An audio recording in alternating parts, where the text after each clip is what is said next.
Coming up on today's show, we'll be discussing Microsoft's acquisition of Activision Blizzard, and we're joined by very special guest, Jacki Jing. Hi, Jacki. What's good, everybody? And welcome to another episode of the What's Good Games podcast, your source for video game news, commentary, analysis, and funny stuff. Every Friday, I'm Andrea Renee, joined by Miss Brittany Brombacher. Hello. And of course, you guys already heard from our wonderful guest. Maybe you've seen her hosting esports, or maybe you've seen her on The Circle Season 3, or maybe you saw her hosting E3 2021. Yes, it's host and content creator Jacki Jing. Welcome to the show. What a great intro. Thanks. Well, I mean, that's just like the tip of the iceberg of all the stuff that you do. You know, it's funny because I used to be called the busiest lady in the business, but I feel like I have to relinquish the crown. There's so many more busy ladies in the business than me these days. Aww.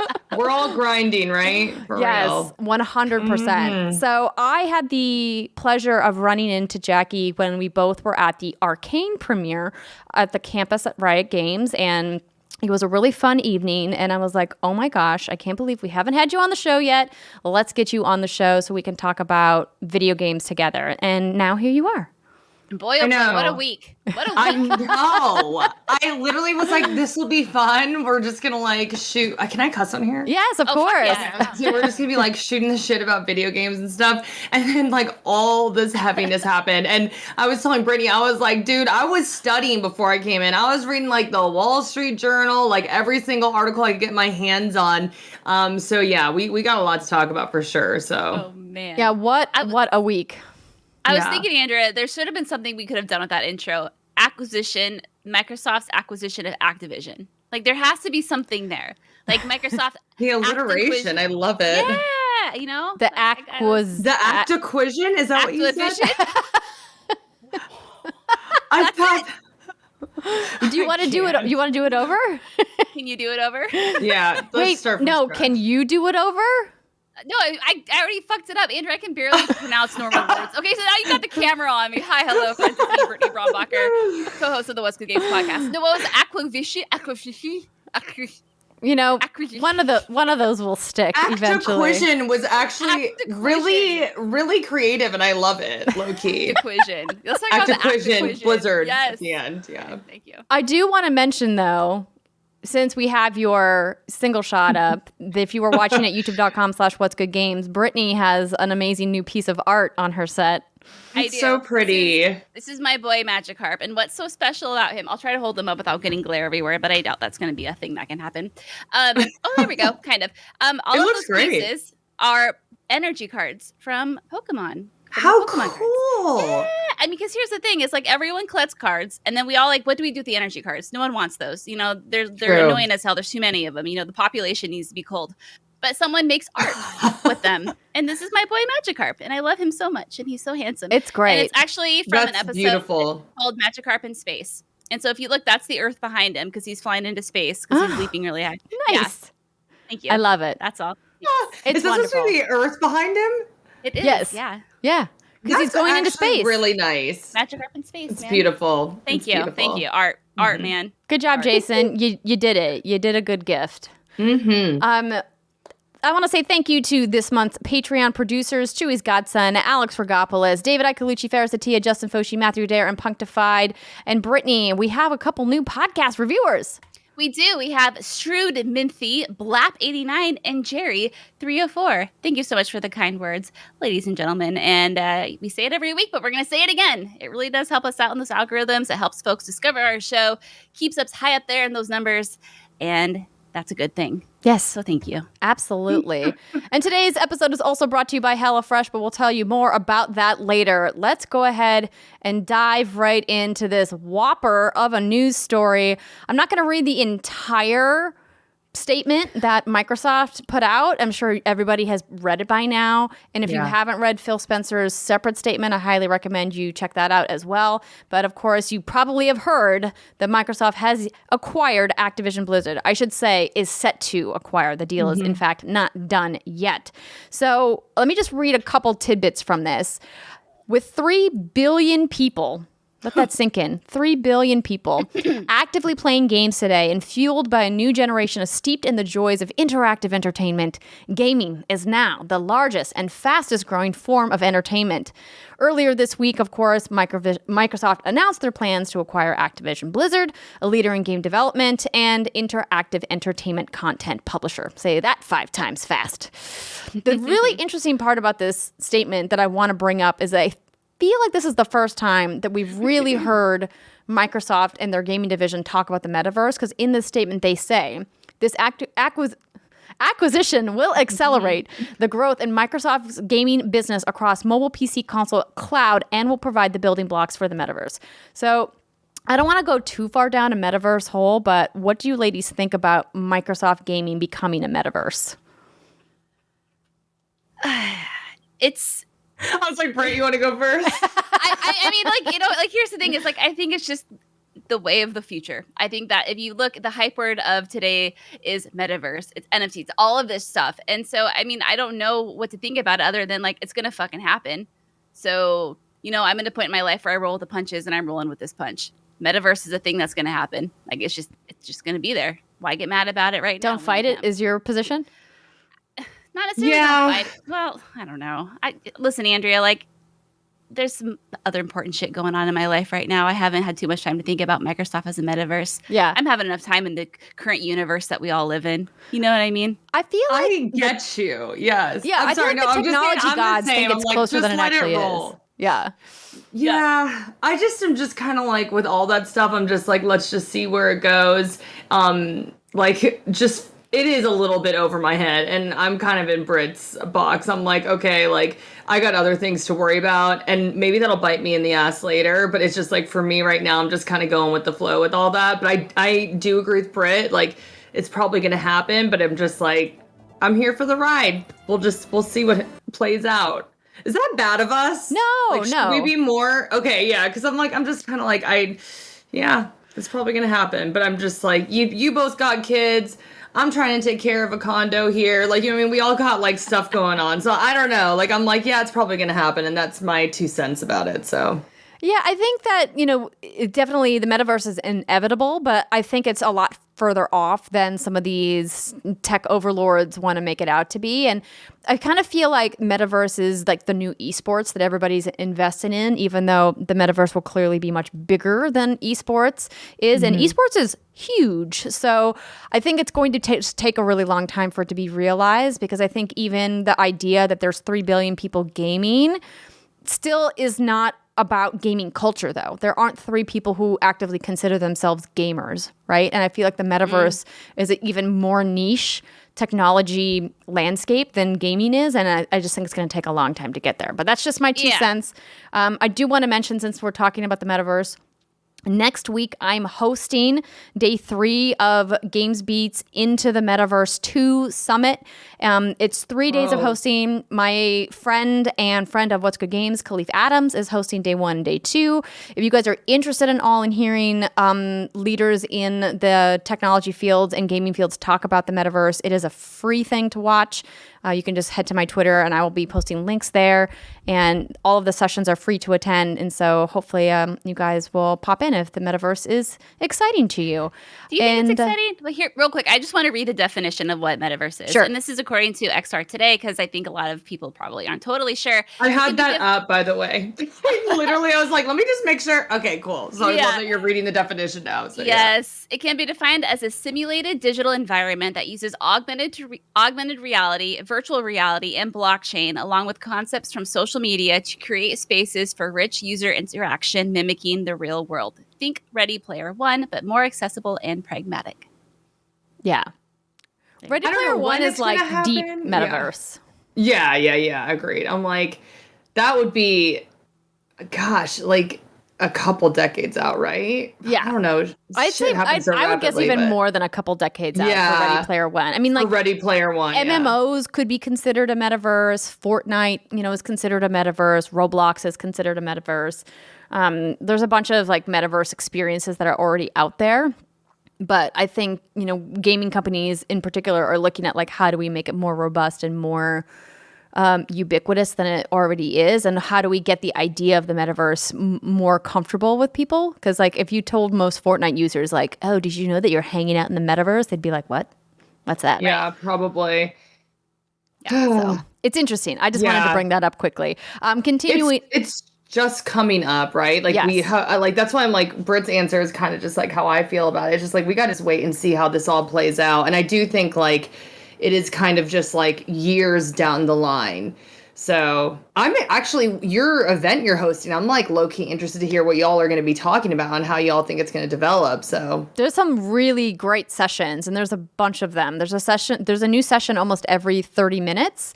So it's everything from, how to combat harassment and toxicity in the metaverse, NFTs in the metaverse, designing games for metaverse, monetizing metaverse. Like, I mean, pretty much anything and everything around it and gaming is on the agenda. And you guys can check out the full agenda on gamesbeat.com or at venturebeat.com.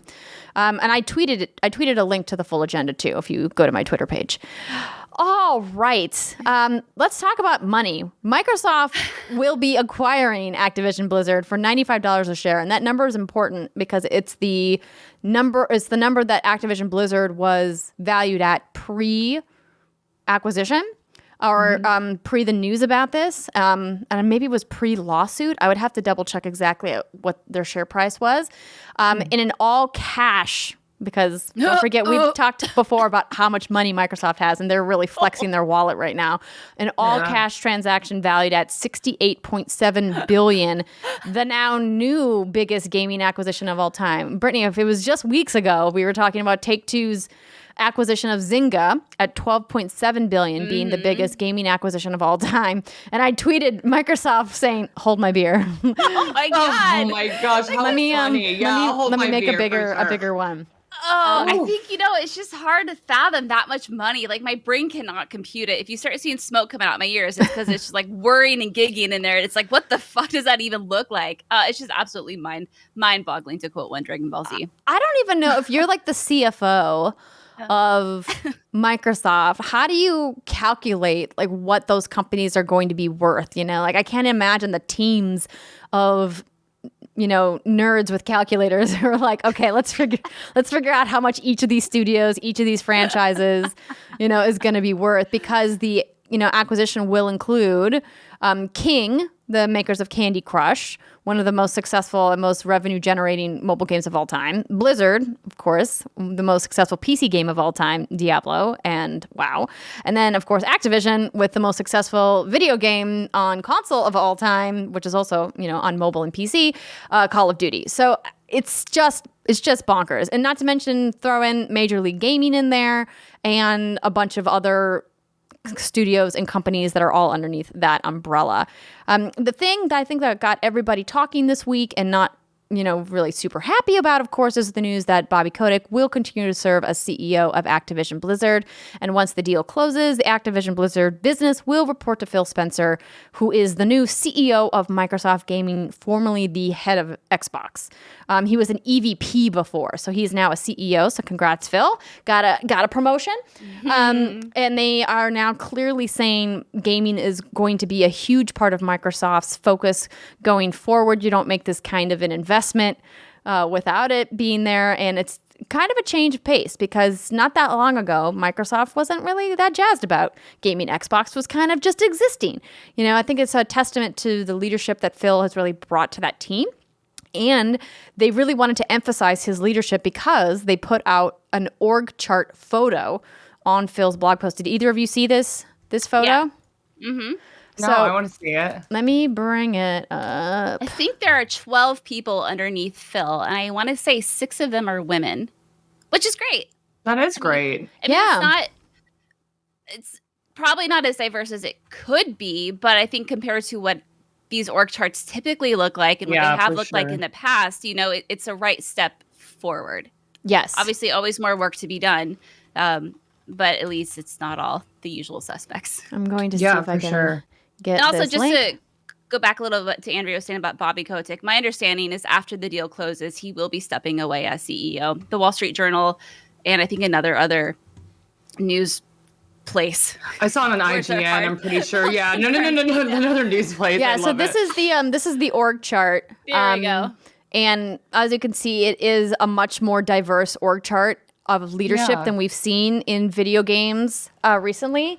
I'm really happy that a company as big as Microsoft is really putting an emphasis on getting more voices at the top of their org chart. I think it's super important, and I'm happy about it. And so I think, it's going to be interesting to see how they proceed.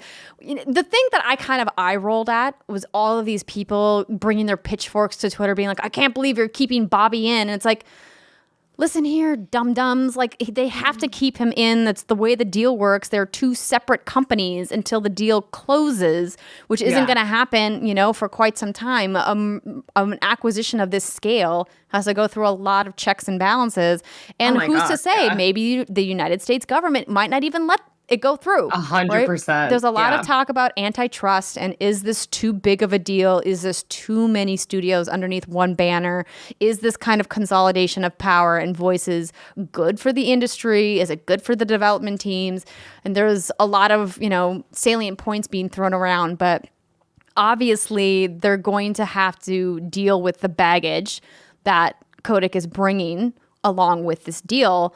But if I had my theories about this, I would guess that this deal was underway before that lawsuit was made public.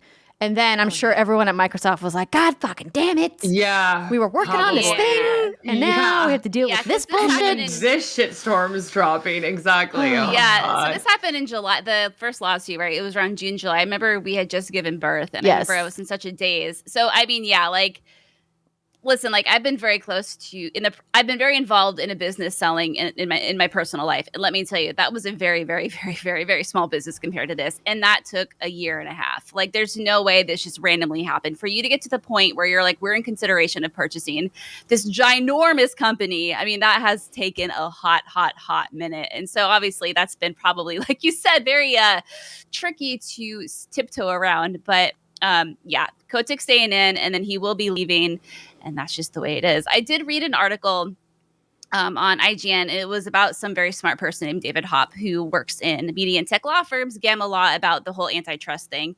And again, I am not David Hopp. I don't even know if I'm pronouncing this gentleman's name correctly. But my understanding of it is that this is what's kind of called a vertical vector transaction, where you have a publisher, which is Xbox, Microsoft, and then you have a producer, which is Activision, and they don't really intersect. Now, obviously, we know Microsoft makes video games, but in legalese, that's how it works, as opposed to a horizontal transaction where they would have that overlap. Like if a producer was purchasing a producer, or a publisher was purchasing a publisher, and then that's when it can get into those icky antitrust monopoly type scenarios. But according to this person, there's little to no chance that this will become an issue when it comes to the legal scenario. So I just thought that was rather interesting, because it does kind of start that slippery slope of what does this mean? And I think, I mean, there's so many questions, Andrea. I don't know where you want to start this conversation. Well, I think the big thing is the deal won't officially go through till 2023. This news just dropped, and everybody is just speculating, right? I think for me, when I first heard the news, I literally was like, holy shit, Microsoft is going to be so powerful. I mean, obviously we've heard the word monopoly being thrown around. I mean, that's kind of where my mind went, big corporations absorbing big corporations. This tends to stunt competition, stunt creativity. But again, this is just so early. We don't really know what's going to happen, but it's a ton of money. I feel like Microsoft is they are out for it, right? They when they said that they're the number 3 player in the global games market, that kind of took me back, because I'm just man, they got Bethesda recently. This is huge. They're out for blood. I feel like they're it ain't gonna be long. We're coming for the number 1 spot, y'all. We got the money. I read in an article that their valuation is $2.3 trillion. I was like, was that a typo? And then I was like, no, I guess that's right. How often do you see trillion? Yeah. I don't know. I mean, normally when we're just talking about Google and Apple, right? Yeah, like I was literally like, God, they have so much damn money. But like, I guess that was just kind of my initial reaction to it. But I'd love to hear what y'all thought, because like for me, I was just like, wow, like they're going, like they're out for blood. I'm sure PlayStation is just like shaking in their boots. So I'm glad that you brought that up. So a lot of people also were like, oh, what's Sony going to do? Is Sony going to buy Ubisoft or EA? And I'm like, calm down. Calm down. Yeah. No, of course they're not. No. I want to gently remind people that Sony is number 2 in global revenue in the games business underneath Tencent. And Tencent is so far beyond everybody else that nobody is catching them because they own the gaming market known as China. So, and nobody else is tapping into that market the way that Tencent is. It's just not going to happen, right? So no one's going to catch Tencent. And so I think what's interesting about Microsoft's play here is that they clearly are investing in building their infrastructure, right? When we talked to Aaron Greenberg on this show about Game Pass and about the acquisition of Bethesda and about money and like cash flow, he was like, don't worry about Microsoft, we're fine. And I think that that's a testament, to how confident they are in their position. And I would say they clearly are, putting a bet into gaming in the future. But are they going to like come for Sony's lunch? Not yet. No. I mean, I think the really interesting piece of this that could potentially swing the pendulum in their favor is what's going to happen to Call of Duty.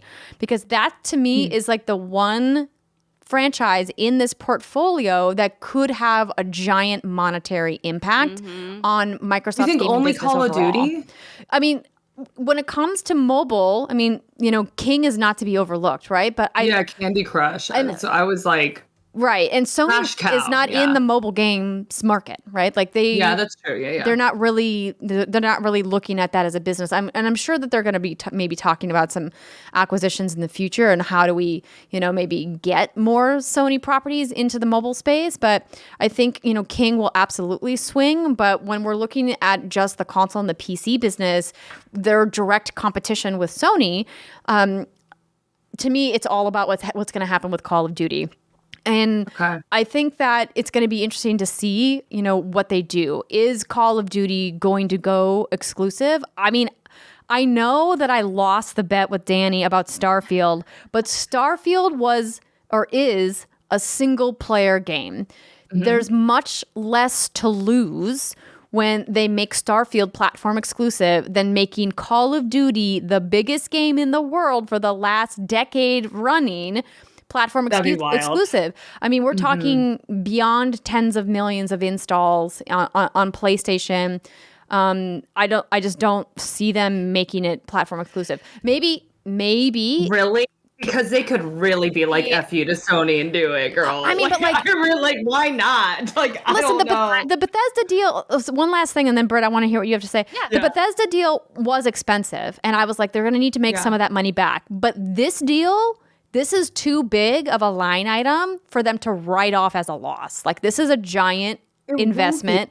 I would be like, I honestly would be like flabbergasted if they decided to make Call of Duty platform exclusive. I just do not see it happening. I mean, but see, I feel like that's the move you do. Yeah, I feel agree. Like that's when you flop your big Xbox wiener on the table and you're like, that's what I think. Listen to this slap. Okay, so here's the quote Spencer said. I think so too. Yeah. I'll just say to players out there who are playing Activision Blizzard games on Sony's platform, it's not our intent to pull communities away from that platform, and we remain committed to that.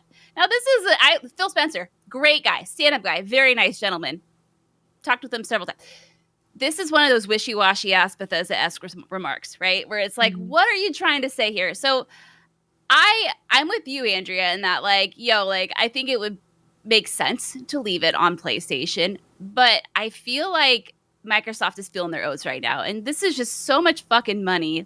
And again, 100%. To quote one Paris and Danny, whoever said it, like, you don't spend this much money and like not do something as drastic as make Call of Duty exclusive. But maybe what you do is you keep Warzone on that platform, because I feel like when you talk about Call of Duty communities, it's all the online players. Yeah. I mean, Warzone, I think, will stay multi-platform no matter what. Yeah. Right. So does it make sense then to keep the campaign, and this is where I wish there was someone here who knew the numbers, take the campaign and put that on Xbox exclusive, and like how many people would buy it just for the campaign, right? Like that's what I'd really like to know. Is that the move they make? And then maybe in 2023, 2024, like while the ink has been dried for a while, then it starts becoming perma exclusive. Who could say? But I would not be surprised at this point. I didn't think Bethesda shit would go exclusive either. But I rebuttal with Minecraft. They still have not made Minecraft platform exclusive. That's a good point, right? That's true. Andrea. That's actually a really good point. And it's multiplayer. And that I think is the thing that I keep going back to, and why I would be surprised if they would pull it, is because that game benefits, especially in the era of crossplay. It benefits from being on as many platforms as possible, and to take away tens of millions of users from the PlayStation ecosystem, both in PS4 and PS5, just to like flap your dick on the table seems like the wrong business move, especially when they would make a lot of people unhappy if they Are they trying to force Sony's hand here? Could you imagine, like, hypothetically, if Sony's like, fucking shit, give us your stupid ass Xbox Game Pass. We'll take a percentage of the cut here, whatever. And then that way you can get your stupid Call of Duty on PlayStation, even though it belongs to Xbox. Like, do you think, because that's their whole future, right, is Game Pass. Yes, do you think they're just trying to make it so unavoidable that Sony's just going to be like, yo, fuck, put it on our platform? No, I don't think that that's their philosophy. I really don't. It's never been Phil's No, it's never been his philosophy. Like, they're not that hyper competitive team. Like, they've been really committed to the message, and maybe behind closed doors they're like, you know, like fist bumping each other, being like, suck it, Sony. But like, their public facing, it has been $70 billion. I know, girl. but their public facing message has always been one of unity, has always been one of pro consumer and pro gamer, and wanting to unite the gaming community, not divide. And Phil has been committed to that message, and I'm, you know, very impressed with how committed to that message he has been. So I hope that they don't, you know, take some of their biggest games and put them in exclusivity just for the sake of doing it. But we know that it's going to happen because of their commitment to Game Pass. So let me just quickly transition here to the next piece of this story. Andrea, you're so sweet. You're like, they're sticking to their message. They want to bring everyone together. And it's just that. Meanwhile, all I can do is hope, Jacki. All I can do is hope. Meanwhile, I'm thinking Final Fantasy here. You know what I mean? Like, I'm like all corporations evil. Oh, God. You know, but Microsoft can't make money. You know what I mean? It's like, oh, we can't pay our bills or all of our fucking employees on the promise of unity. Well, but that's why you need it multi-platform, right? Like, the more platforms you can sell copies on, the better. And Call of Duty, you know, is an expensive game, particularly if you have people buying battle passes every season. So if you make Call of Duty exclusive, you're going to lose all that revenue. That's a lot of fucking revenue. Or people love the game and the franchise so much that they make moves. And you keep the multiplayer stuff, you know, multi-platform, and then you make all your money that way, maybe through royalties. Right. Down the road. Like, I mean, it's just going to be make Diablo exclusive, right? Like, make Diablo Xbox exclusive. And I know that there's people that are definitely upset about that. And so we'll get to that in just a second. But before we do that, I want to let you know that this episode of What's Good Games is brought to you by HelloFresh. With HelloFresh, you get farm-fresh, pre-portioned ingredients and recipes delivered right to your doorstep. Skip trips to the grocery store and count on HelloFresh to make home cooking easy, fun, and affordable. That's why it's America's #1 meal kit. The new year is a great time to focus on what's most important to you, whether it's saving money by ordering less takeout, learning to cook, or maybe you're prioritizing your wellness. Well, HelloFresh is here to help with endless options to make cooking at home simple and enjoyable. HelloFresh is 72% cheaper than a restaurant meal of the same quality, and you can save on average over $65 a month when you order HelloFresh instead of grocery shopping. That's more money to put towards those other 2022 goals, like playing more video games or maybe donating to more charities. Maybe you have, you know, a hobby of underwater basket weaving you want to take up. I don't know. HelloFresh offers the flexibility you need to easily customize your online order in the app. You can change your delivery day, your food preferences, or plan size, or do what I do, everybody, add dessert. Right now, they're offering seasonal, limited-time goodies like Dunkaroos cookie dough or Vanilla Delight cheesecake. Yes, I said Dunkaroos. You remember the little cookies with the frosting dip? when I saw this on the HelloFresh app, I was like, had to like kind of like rub my eyes. I was like, no way, Dunkaroos are back. I love HelloFresh. Brittany and I talk about how much we've enjoyed cooking with our spouses during the pandemic, and it's all because we get meals delivered right to our door. So if you want to try it out for yourself, go to hellofresh.com/what'sgood16 and use code what'sgood16 for up to 16 free meals and 3 free gifts. Try America's #1 meal kit for yourself by going to hellofresh.com/what'sgood16 and use code what'sgood16 for up to 16 free meals and 3 free gifts, and so they know that What's Good Games sent you. We're going to continue our conversation about this Microsoft upcoming acquisition of Activision Blizzard. The Activision. Yes. Of the news. I was the one who said that. That doesn't make any sense. No, it doesn't. Oh my gosh, you guys. I'm sorry. I just had a brain fart. Okay, acquisition. And I was so okay. We're done. I'm sorry. Continue. Go home, Jackie. You're drunk. No, I like seriously. I'm drinking water, folks. I got no words. It's fine. Oh, well, maybe you should get drunk. Maybe it'll level you out. You know what? That was one of those moments where I'm like, I should have just stopped talking and let you guys keep going. And I don't know why I was saying everything I was thinking out loud. So I apologize for that. No, anyway, great. We live for these moments on What's Good Games.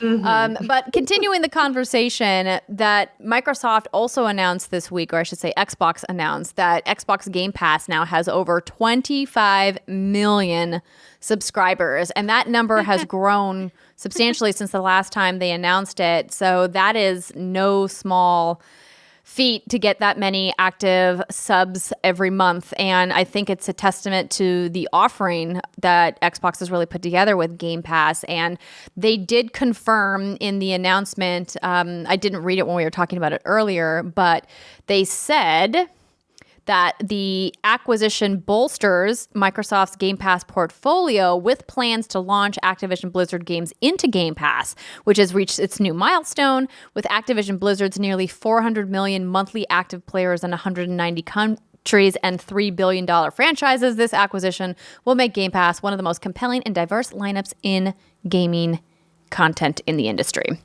So that's clearly talking about putting the dick on the table, is them further putting their dick on the table, being like, oh, did you think that, Xbox Game Pass was good before? Well, let me show you something else. Yeah.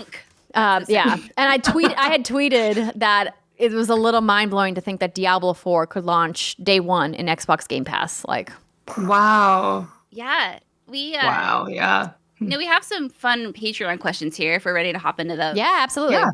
All right. I like this one from John Liang. Where were y'all when you first heard the news, and what was your immediate reaction? I was fucking sleeping. Oh. I was sleeping, and my husband, literally shook me awake and was like, oh my God, you have to see this. And I was like, what? I was like, the baby's still sleeping. Why are you waking me up?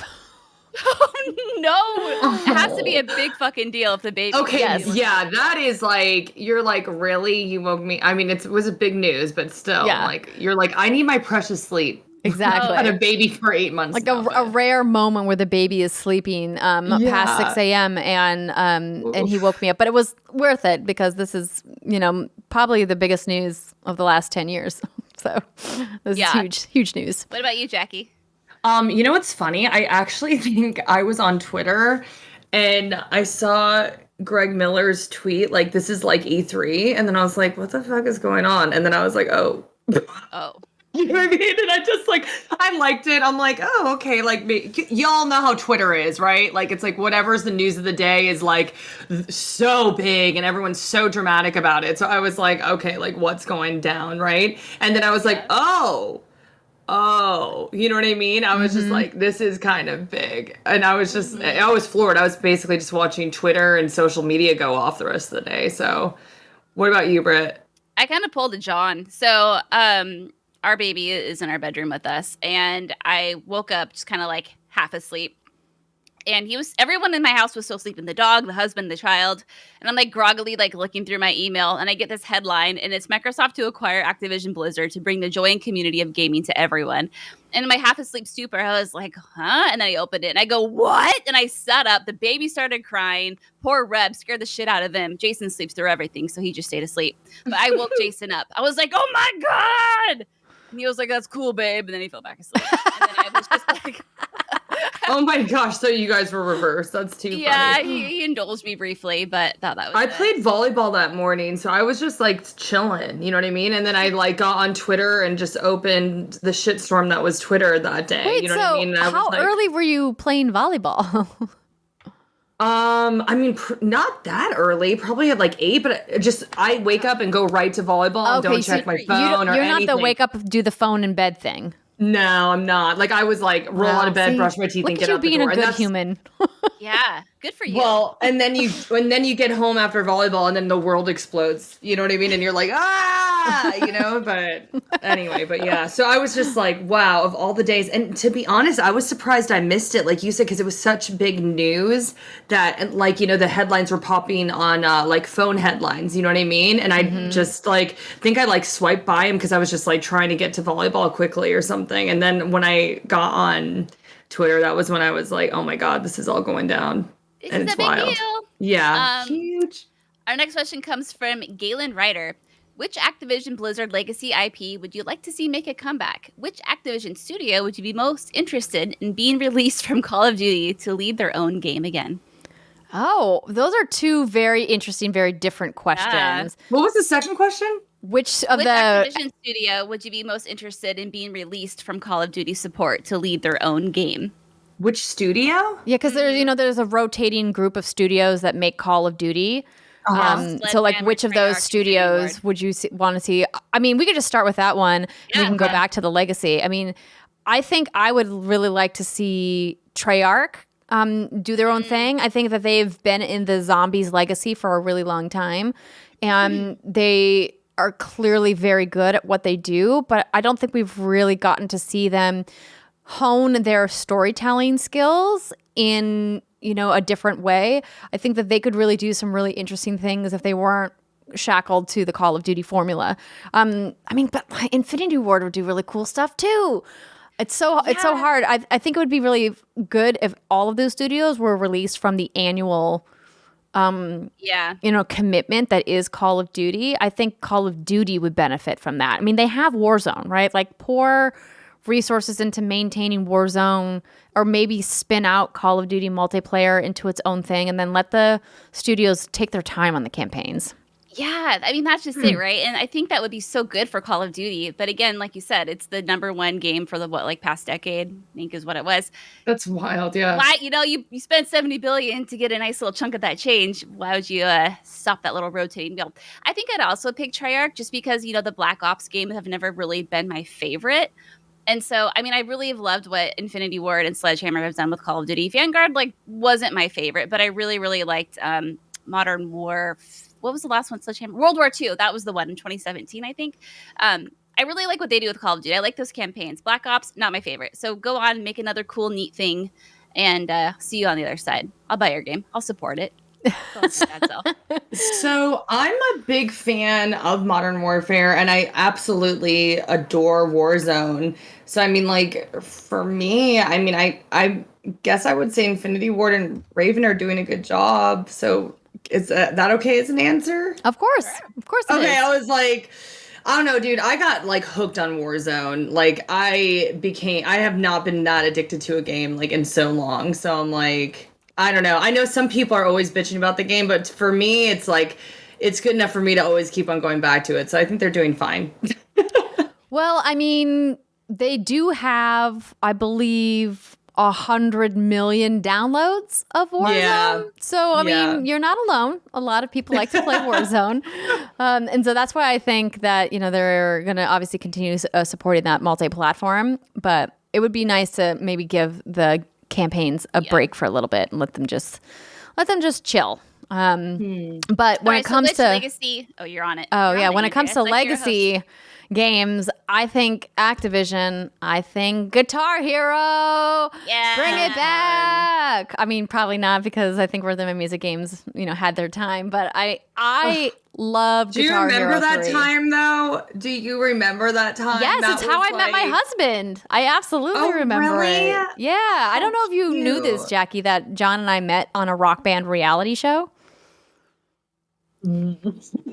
Yes. Yeah. We told the whole story, but essentially I was, up and coming, trying to be. You told this story so many times, I'm sure, and I'm like, but I'm excited to hear this. I'm sorry. I'll give everybody like the short version, but here's up and coming entertainment reporter Andrea Renee at Los Angeles, scrolling the Craigslist boards for everything, going out for as many auditions as possible. But in my free time, when I wasn't, sending out headshots and resumes, I was playing a shit ton of Guitar Hero and Rock Band.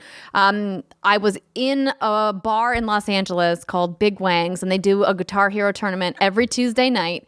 And you won $100 bar tab if you won the tournament, which when I was broke in LA was a lot of money to buy food and beer. And because I'm a girl, as Jackie, being a woman in video games, people underestimate you constantly. So I would go in and just wreck everybody in this tournament. Oh my God, I love it. It got to a point where the guy who organized the tournament was like, you can't compete anymore. Oh no, I don't know if I knew that part. Oh my gosh, how funny. Yeah, he so was like, cute. I love you coming every week. Please don't stop coming because you make it really fun. But like, I can't have you competing. We have to let other people win. Dude, this is my food. So this is how I eat. So I don't know what to tell you. That's so funny. But that's a great story. But so I was doing this competition when True LA story, a casting director was there, saw me play and was like, will you come audition for this reality show? And I was like, yes, absolutely. I got cast. John was a producer for MTV Games at the time because that was before Viacom sold off Harmonix, and that's how we met originally. But we didn't start dating for 5 years, almost 6 years later. That's like the coolest fucking story ever. I'm like, how? Like, now I want to hear Britt's love story. Is yours as epic as that? Hers is pretty epic too. I mean, the TLDR is that we were in the Dive dive bars, and my husband approached me, wanted to buy me a drink. I thought he looked like Nathan Drake. I was like, sure, let's do it. And he bought me a drink. Okay. Gave him the wrong phone number, but I did give him my website, and he found me through my website, found my Twitter, hit me up, asked me out, and the rest is history. Okay, he was determined. Yeah, he was love persistent. that. Yeah. I love that. Okay. I was like, I'm okay, manifesting some epic love story like that for me. It'll happen someday. He'll find me Cupid strikes in a when you dive least bar expect it. doing, some rock band tournament that doesn't happen anymore. But you know what's really strange is that I actually played Rock Band like a week ago. Really? My friends were like, let's break it out. And I was like, fuck yeah, it's been years, but like, why not? Why but not? like now it's so funny we're talking about this. Though I guess technically you said Guitar Hero, but you know what I mean? Yes, I did. Same difference basically, but yeah. Yeah. Well, I mean, the last Guitar Hero outing did not go so well for Activision. If you guys remember the kind of train wreck that was Guitar Hero, with the live component, with that weird TV channel that you would have to catch the songs live, and it was weird. No. And they changed the way that some of the keys worked and the keyboards worked. And then, I liked that they were trying to innovate, but I think that they should have just stuck with the formula that 100%. works and not try to get people to relearn, because it's hard enough to learn that the first time, then try to relearn how to use the guitar a second time. But I mean, oh my gosh, 100%. Yeah. I just have like a soft spot in my heart for Guitar Hero 3 in particular. I spent way too many hours playing that game. So what about you ladies? I put Tony Hawk. God, that game my brother and I put so many fucking hours into that. I'm sorry if I'm saying the F word too much, but this is what's good games. There is no such thing. Okay, good. But like, I don't even know like how they would effectively do it. You know what I mean? Just because like the original was just so epic and wonderful, but I think it would just make so many people happy, and just so many people have nostalgia, and it's like skateboarding. It's cool AF. You know what I mean? So I'm like, I want to see him bring it back. So I'm going to say Tony Hawk. Also, the song Goldfinger, to this day, one of the best jams ever. Do you guys know the song Superman?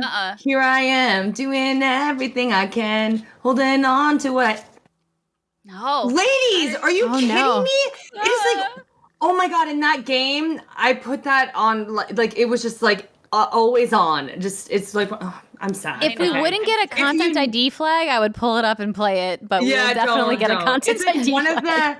One of the best ska songs of all time. But like, I think Tony Hawk is really well known for how epic the music was too. You know what I mean? So anyway, yeah. So that's my pick.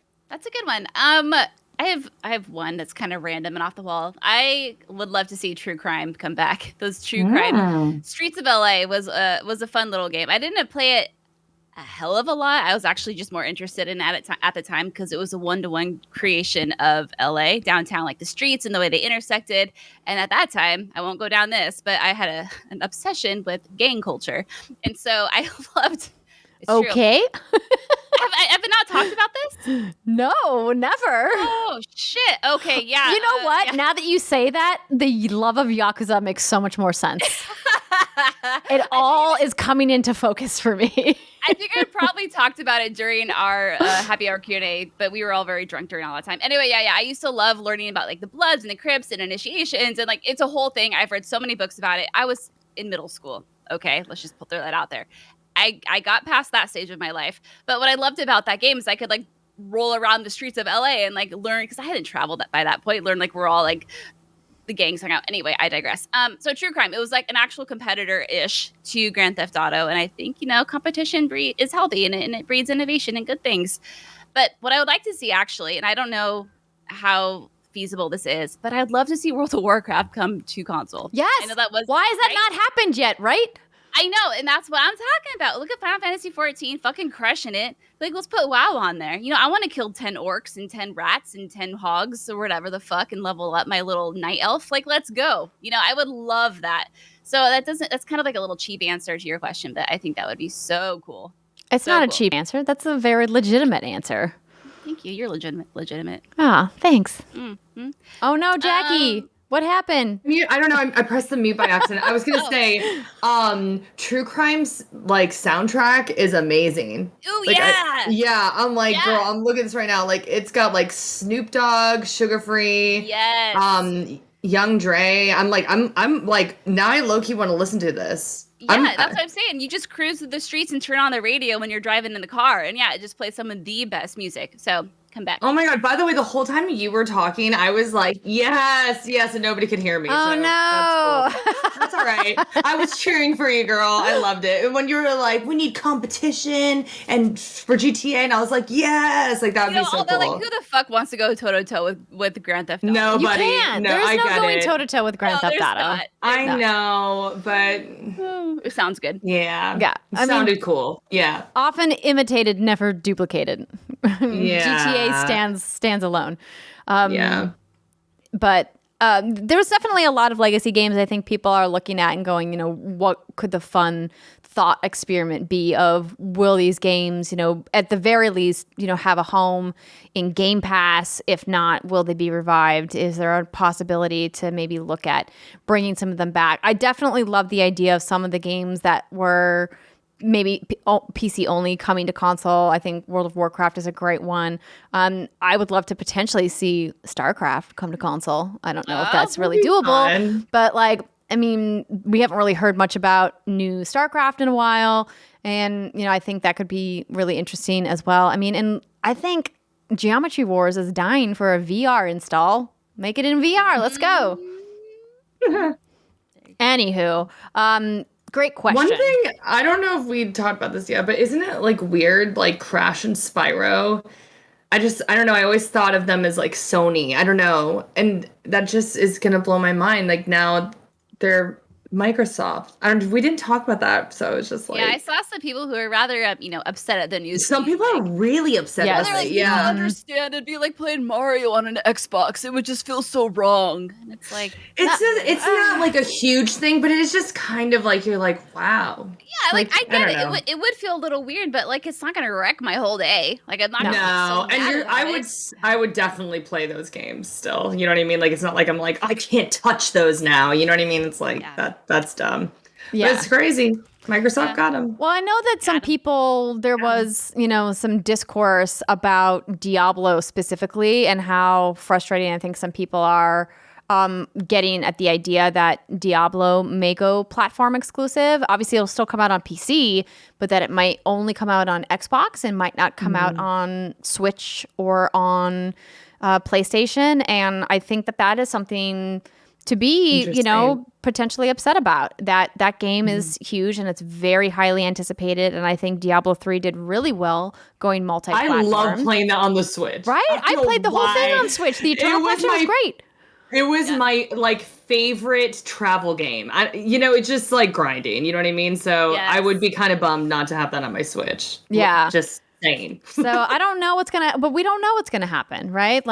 We don't. Yeah. I hope that it goes my way and that they stay multi-platform and that they don't throw their big Xbox dick on the table. But okay, that is the comment of the night. The big Xbox dick on the table. That's Brittany Brombacher for you.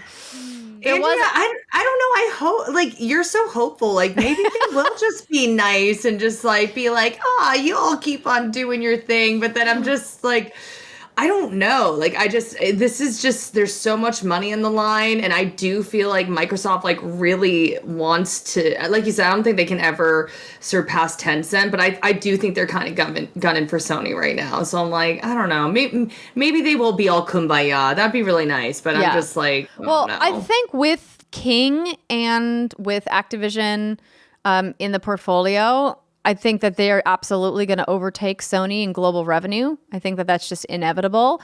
But I don't when it comes to overall market share, just remember everybody, Xbox's business is just a piece of Microsoft. Microsoft as a company is way bigger than Sony as a company, and they always have been. Microsoft has never been competing head to head with Sony. So as much as we like to blue versus green, Xbox versus PlayStation, that's not really a thing, right? Sony just is not in the same league as Microsoft in terms of global revenue. Where they are competitive is gaming revenue specifically, because the gaming business is the most profitable branch of Sony's portfolio, whereas that is not the case for Microsoft. So just I think I guess just for me, and I'd love to hear your opinions on this. I'm just a little worried about Sony with their strategy. I see Microsoft, and they're just killing it, right? They're going to have all these amazing first person shooters. It is wild that Halo and Call of Duty are going to coexist together. Sorry, I don't know. I'm just thinking out loud again. But I feel like Sony's strategy has always been, single player, AAA action adventure, and those take a long time to make. And then I don't know, I think about Cyberpunk, y'all know how much hype there was for that. I don't even need to tell y'all that. You know what I mean? And then just to watch it crash and burn, I'm just is that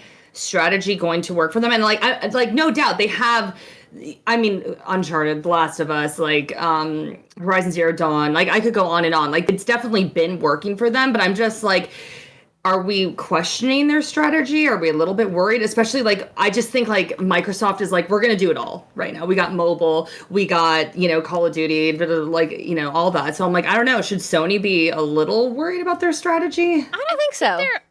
Yeah. No, go ahead, Britt. Oh yeah, no, I'm with you. I think Sony is their own thing. Listen, let's not feel bad for Sony. Their consoles sell out in seconds. They have some a VM to get a PS5 right now, all my friends were can you help get my nephew? Here's a photo of him. Can you help him get a PS5? I was girl. I'm don't do that to me. I'm nobody can get a PS5 right now. You know what I mean? Not a head person we have to schmooze with to get one. Yeah, exactly. No, listen, Sony's incredibly successul in their gaming department, and they're going to continue to be strictly because of the IPs they have, and that's why they're always going to be able to sell consoles, no brainer.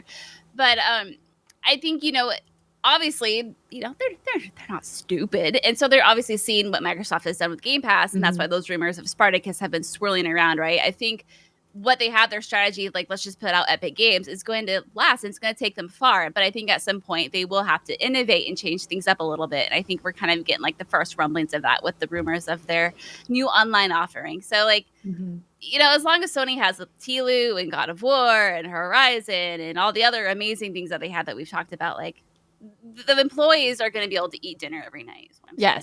Yeah. And I just want to remind everybody out there that not every company needs to be a giant global behemoth in order to be successful. I think it's actually good for the industry when there's companies of different sizes that are also successful in doing great things. And it doesn't ever seem like it's been part of Sony's like global domination plan to be the company that Microsoft is, right? Like they've had decades to try to compete with them, but that's clearly not what their vision is as a brand. Like they do a whole bunch of other things. I mean, they make freaking cameras and televisions. Microsoft doesn't do that, right? And so I think that that's important to remember, that they're not going to be the same company, and they don't have to be. And I think it's better for the gaming community if they're not, quite honestly. Meanwhile, Nintendo's just doing cartwheels in their own universe. Yeah. Speaking of which, Nintendo, segue, had a very good 2021. I think it was about time for us to cap that Xbox conversation. You guys may have seen that the NPD group put out a bunch of numbers for the top selling video games of 2021, including consoles. And no surprise, the Switch was king of the mountain yet again. As Brittany said, they're just doing cartwheels by themselves in a field, just being like, do, everything's great. Cartwheels in their own universe. That's it. Yes. So, Britt, do you want to run through this story and this list that you pulled? Yeah. So this comes from VentureBeat, the top 20 best-selling games of 2021 in the U.S. And they say the industry tracking firm, the NPD Group, has revealed the top 20 best-selling games in the United States for 2021. And this list looks a lot like last year's. And if you were guessing Call of Duty came out on top, you were right twice over. Twice over. Can we just call that out yet again, that the game that came out and the game the previous year are once again in the number 1 and number 2 spot? So I'm telling you, this is not going to go platform exclusive. It's not going to do it. Continue, please. Take a sip of your wine, baby girl. There you go. Yeah. All right. So number 1, Call of Duty Vanguard. And I'm not going to say the numbers every time because that's going to get very tedious. So Call of Duty Vanguard, Call of Duty Black Ops Cold War, Madden NFL 2022, Pokemon Brilliant Diamond Shining Pearl, which blows my mind. Can we stop for a second? Yo, Pokemon is number 4 for Brilliant Diamond and Shining Pearl? This is just the same game, isn't it? Yeah, it's like a rehash, and it's done so poorly. My mind was, again, DBZ, boggled when I saw that. But going back down here, so the 2021 dollar sales of Pokemon franchise's physical software reached its highest annual total sales since the year 2000. So in 21 years, it's made the most. Pokemon. And these fuckers want to know why we never get innovation in Pokemon. This is why. It's because you buy this bullshit and you put it on the top charts. This is why. I don't understand. You have all the here's my magic carpet in the back. You have all these people wondering, like, oh, why isn't Game Freak doing anything different? Oh, it's because you buy everything. You keep on buying it. I'm included in this list, ladies and gentlemen. Full stop. She's an offender. Yes. I'm done. If it ain't broke, right? It's like. Fuck. All right. I get it, though. No, yeah. Okay. Number 5, Battlefield 2042, Marvel Spider-Man, Miles Morales, Mario Kart 8. Of course, number 7. And then number 8, Resident Evil Village. Number 9, MLB The Show. And number 10, Super Mario 3D World. So we'll just stop there. Matt Piscatella. Did I say that right? Piscatella? Yeah, Matt Piscatella. That's correct. I've said his name so many times. I don't know. I'm so worked up over Pokemon. But so I already. That was amazing, by the way. Oh man, y'all need to cut that and put it on social, please. That was brewing. That was brewing in there.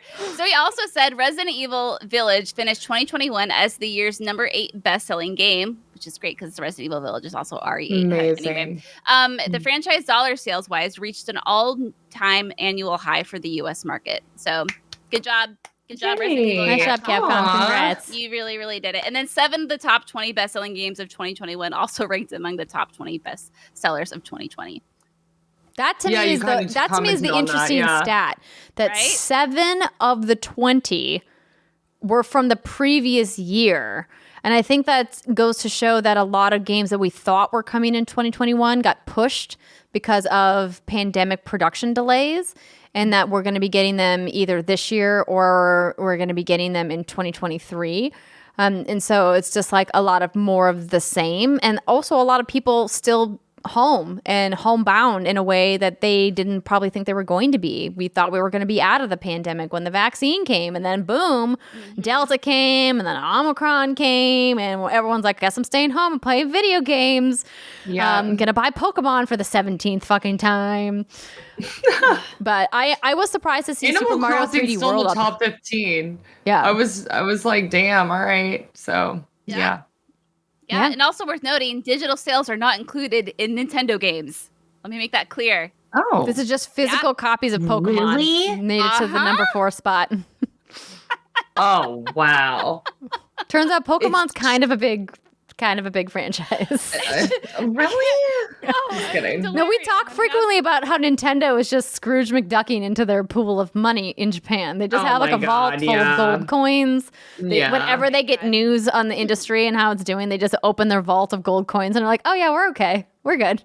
Yeah. Fine. Don't worry It's about kind of funny how you were we were talking about how Sony and Microsoft and the differences and everything, and it's like you said, it's like they all don't need to operate the same, and they don't need to be carbon copies of each other. And Nintendo is just proof of that. Like again, in their own little universe. So there you go.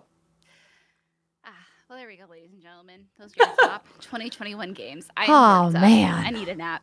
Yeah. Well, this is probably the longest news section we've had in a really long time, but this is also the biggest news story of probably since we've been doing What's Good Games. It's probably the biggest news Yeah. we've ever covered. I do want to mention 2 quick news bites. Dying Light 2 on Switch has been delayed. Techland has promised that the game will arrive on Switch within 6 months of Dying Light 2's release. This is probably for the best if the game wasn't performing up to snuff. Delay it, do it later. But it looks like the regular version of the game is still set to come out on February 4th. And then there has been some leaks of the new Pokemon game, but we're not going to talk about those leaks. If you want to chase them down and have the game spoiled for yourself, that's your own prerogative. But be aware if you are interested in playing the new Pokemon Legends Arceus. Yeah. That you should, Brittany, maybe I'm sorry. You're maybe mute it. okay, Arceus. Well, I did it. No, it is a running shtick that I mispronounce everything Pokemon related. It's just. Oh, you're good. I mean, I get it. Those names are wild. So Yes, it is. But that is going to do it for our news segment. We're going to take a very quick break. When we come back, we're going to talk about what we've been playing. Stick with us, everybody. We'll see you in a minute.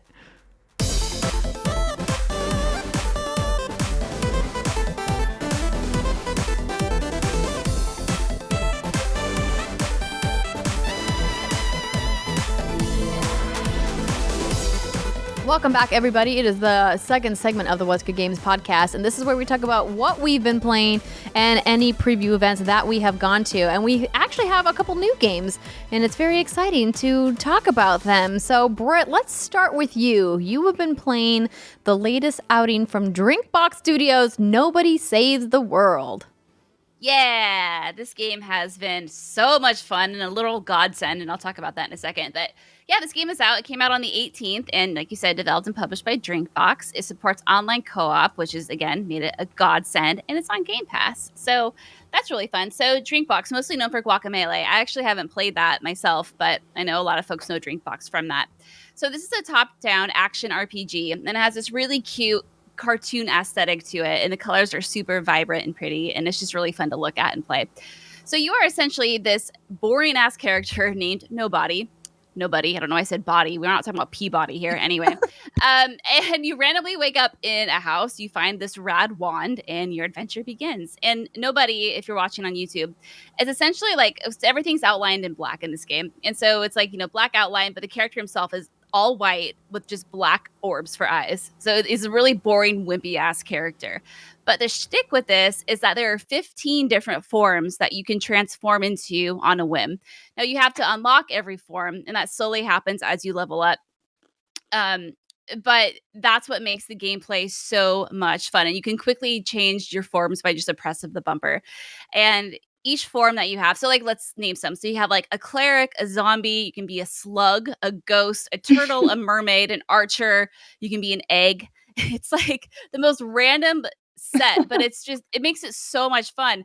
And each character comes with 2 distinct moves that you can never unequip from that character. But eventually, as you play, you'll be able to unlock 4 different moves, and you'll have 4 or 5 different passives, and you can mix and match. And eventually, you can take moves from all of the characters and kind of create like your most perfect build that you would want. And the way you level up in this game feeds into that. So you get XP from completing quests, and maybe the quest is defeat 10 monsters using zombies claw attack, or something cool zombie can do is you can turn monsters into other zombies. And so once a monster dies, but if you bit them, they'll rise up again as a zombie. So that's kind of fun. But the other shtick with the zombie is that this character is constantly rotting. So if you're not eating enemies quickly enough, you'll eventually explode. It's just like a fun little thing. The slug, for example, as you move the slug around, he'll leave a slime trail, and enemies will walk over the slime trail and they'll be slowed. And so you have to complete little objectives like that, like maybe slow enemies using slug slime. It's just like incredibly fun. And there's So all these dungeons. cute. And know it's a beefy game. We're maybe like 13. Jason and I are playing together. And we are like 13 hours in, and maybe half of the map is finished. So Wow. it's not a short little thing. And there's all these randomly preceded dungeons like on the map, and it if you go through the dungeon and you die, like you'll have to start over, but you don't lose anything and it's not punishing. And the dungeons are really short. And so maybe you finish a dungeon in 10, 15 minutes and you don't lose any progress. You don't lose anything like that. And so that makes it super fun and just like a lighthearted, fun, silly game. And the writing is super silly and witty and humorous. And Aw. it's just like a feel good game. And the reason this has just been so great, and I won't go in too deep into this, is so I was out last week because Jason and I just had a really like tragic death in the family. And he and Aw. I, when that happens, like all you can do is talk about your grief and think about what happened and, go through the stages of grief, which is like, we all know those are. But Mhm. this is the thing that kind of pulled us. I don't want to say like pulled us out of it because nothing can really heal the pain of loss. But what it did do is it allowed us to talk about something different, right? We were laughing because it's such a cute, witty game. And the writing is just so clever and it's so lighthearted. And so we were laughing and talking and strategizing and, deciding which characters we wanted to be and which characters we wanted to level up. And, it really was just like our saving grace during this really, really difficult time. So I want to give a huge shout out to Drinkbox. Like, the game isn't perfect, but it's really fucking fun. And I think it's sitting on an 8 on Metacritic, or an 80, sorry, if that's something that you care about. So, I mean, universally, it's being reviewed very well. So yeah, like, if you're just looking for a super fun, chill game to play by yourself or with someone, which I would highly recommend because it's like the perfect little co-op game. Check it out on Game Pass or just purchase it. Like it's totally worth your money in my opinion. And you get a lot of bang for your buck in it. And it So just it's co-op? Like you can play yeah, with you can two. play it online co-op and it just Oh, makes how grinding fun. fun. And in moments, there's fun puzzles that you'll have to like think about, but in other moments, it's kind of mindless grinding, which is really nice. We love that. Right? Some of the boss fights can be difficult, or sometimes they can be a little on the easier side. It kind of depends on how you want to play. There's ways to make the games difficult, and there's ways to make the game easier. You can buy certain buffs. You can grind if you want to. It's just really fun. I mean, there are, like I said, it's not a perfect game. There are some downsides. Like if it's only online co-op, which I think this game absolutely could have supported local, but like, hey, it is what it is. We need So more local co-op games. I'm I like, know bring it this game would have back. been so perfect for it. Yeah. Co-op, man. The Yeah. problem this has with online co-op is when someone brings up the pause menu, it pauses it for everyone, and the menu pops up on everyone's screen. I hate that. Yeah, It's so annoying. And I don't quite understand why that is, but I mean, you can be different characters. You don't have to be the same character. So Jason can be the slug and I can be the mermaid, for example. But if he wants to pause the game to maybe equip a new skill or a new passive ability or turn in a quest, like it pauses my game too, and I can see everything he's doing. It's kind of like, I don't understand that design choice, but in no way, shape, or form should it deter you from checking it out if this sounds like something fun you really want to play. So yeah, it's like a small criticism. yeah, The animation looks great, and I'm like, you said the writing was really funny because I was like, oh, I wonder how the story is, but it Yeah. looks really, really cute. So yeah, the story is like, it's not about the story in this game. It's mostly about the gameplay and the progression, but in the different yeah, characters you can be. But there are lots of fun little side quests, like little one-off stories that just like make us laugh. And yeah, it's Aw. really, really good. They really nailed it. So good job, Drinkbox. Good Aw. job. Yeah. Yeah. I'm glad that you got some time to play this, and I'm glad that it was a good, salve for the pain that you guys are in right now. And I'm so sorry that you guys are dealing with that. I mean, I think what's wonderful about video games is that they can be really healing, and we talk all the time about the power of the escapism of gaming and how it's can be exactly what you need at exactly the right time. So I'm glad that game was there for you. Here, yeah. Taking a very different tone. I'm very excited to hear about this one though. Pivot into my time with Rainbow Six Extraction. So this game was provided to me by Ubisoft. So thank you, Ubisoft, for giving me a pre-release code. But you guys may have also seen that they announced it is launching in Xbox Game Pass, which is awesome. And I can't believe that is something that's real. Because this game is way better than I thought it was going to be. Oh, good. So, and I'm glad, Jacki, heard that so you're many here because you also know so much about Rainbow Six Siege. So I'm so sad I haven't played this yet. They sent me the code, and they sent it to me this morning though. And it was actually because Andrea was like, have you played? And I was like, I messaged him yo, can you send me a code? So they sent me a code, but I just was so busy with stuff to do today. But I absolutely love Siege, and so Siege and zombies. When I heard this, I was just I guess it's a virus, right? It's not technically. It is. It's the chimera. Yeah, bacteria. I think it is. Yeah, I'm so I guess it's more infected, but you know what I mean. It's just they're gonna be killing these weird things, and I got really excited about it. So, but yeah, I can't wait to hear you talk about it. Yeah, so I'm gonna pull up so this is the cinematic reveal trailer, and when we got this trailer, I have to admit I was nervous. I saw this and I was like, I don't know how I feel about this. It feels like it's going to be a game that is maybe going to be not enough of the Rainbow Six formula. And it felt,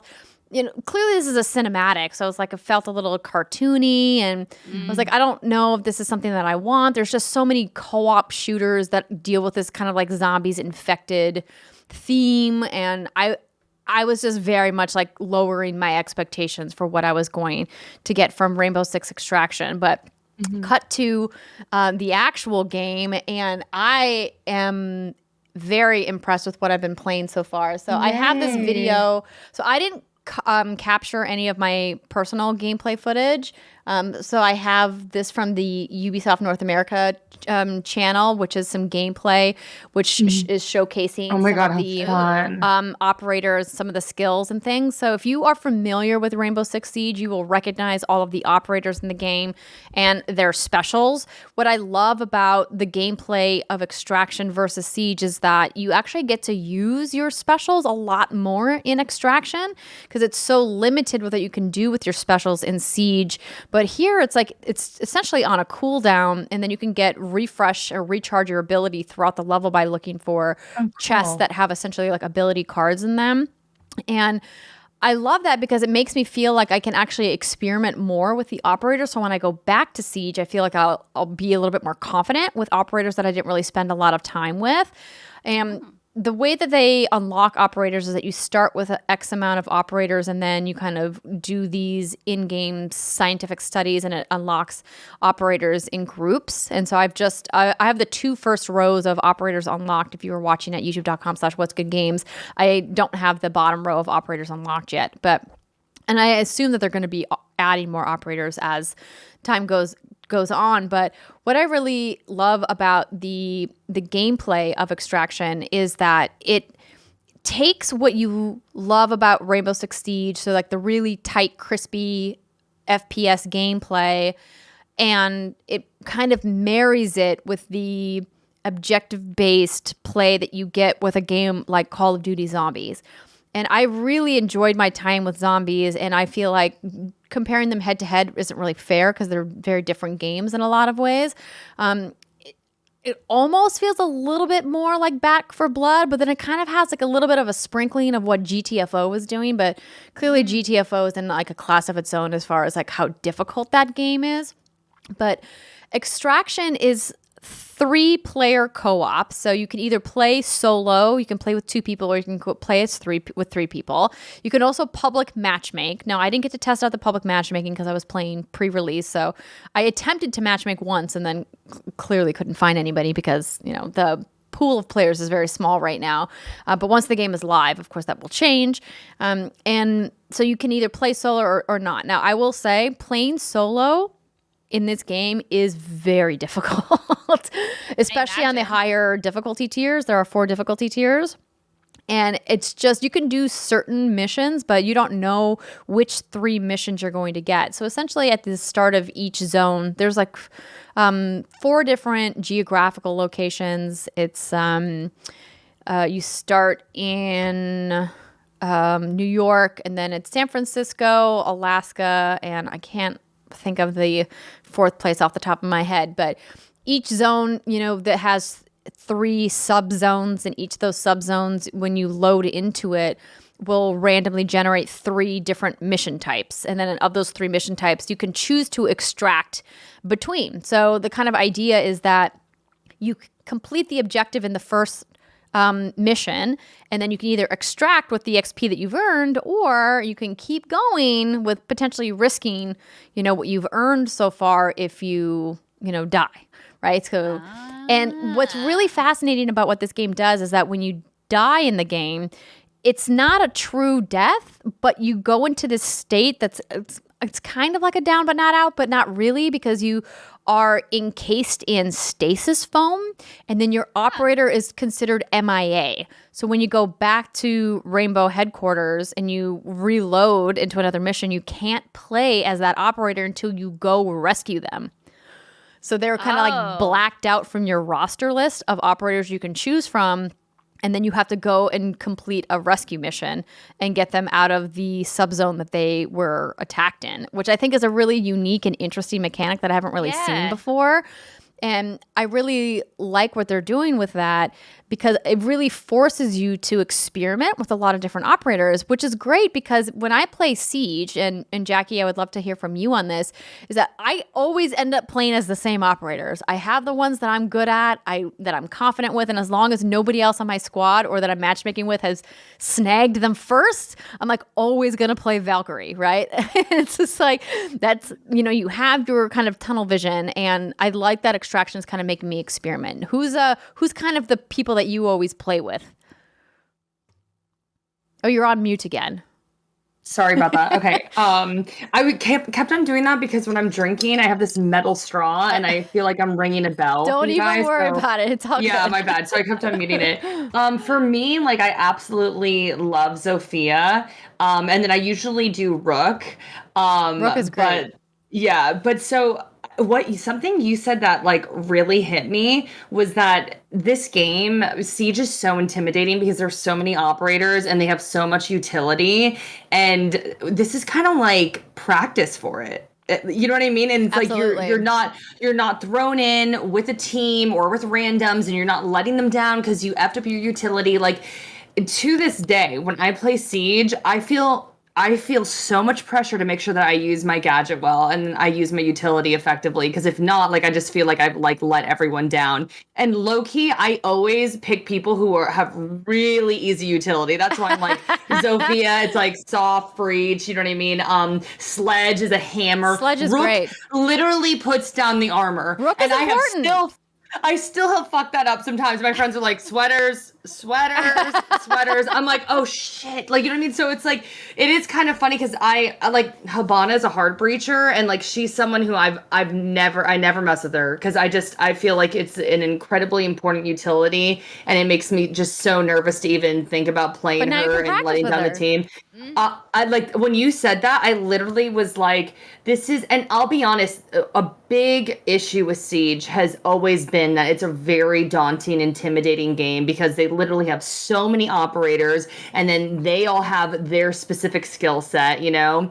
And there's so many different, like, I guess you would call classes, you know what I mean? Like there's so many differentiations, and they used to add like 2 operators every update, but I think they knocked it down to 1 because it was just like the meta is too so difficult crazy to follow. Yeah. It's an extremely hard meta to follow. So like what I like is like I think a lot, and also, I mean, this comes with like all games, not just Siege, but you know, there's a lot of you know, if you don't know what you're doing, people can be pretty harsh with you. You know what I mean? So it's like the fact that this is like, I literally can't think of a better way to describe it than safe space. Like as soon as you said that, I got like even more excited, because I think initially when it first dropped, I was just like, oh my God, I get to see my favorites like Ella and like Nomad, and you know what I mean? I was just like excited to see my favorite faces like in this kind of infected setting, right? But now that you've talked about it, like I think, I mean, it's pretty obvious now that Ubisoft was like, how do we get people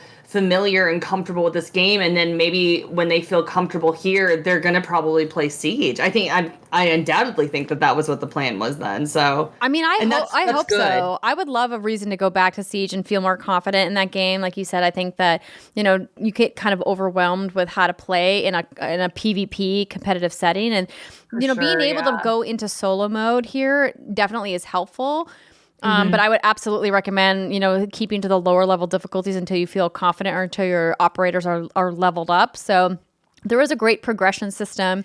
And what's interesting about the progression system is if you get your operator down in an MIA state and then you go back to rescue them, but you fail at the rescue attempt, you will actually lose experience on that operator until you get to level 10. And so once you get to level 10, then you kind of like, you've locked your progression. But I'm going to be interested to see how they support this post-launch, and if there's going to be like a prestige mode, if there's going to be a way to continue leveling, and what kind of like end game content are they going to add. But all of the things that you love about Rainbow Six Siege, if you guys play it, if you're listening and you play, if you love the defensive part of that game, you're going to really enjoy your time with Extraction, because it's so much more about being defensive, because so much of the actual attacking gameplay is about being stealthy, because a lot of these arcane is what they're called, get set off and they put out these yells, these screams to alert not only nearby enemies but these nests. Yeah, so that's an operator who's been encased in stasis foam. Oh my gosh, that you're how rescuing. creepy! So that's actually something I wanted to. So the reason, I mean, I'm interested in this for 2 reasons. One is I've always loved listening to you talk about Siege, but it's, you know, PvP. Homie don't play that. I don't do that shit. Like, no way. But this is not that.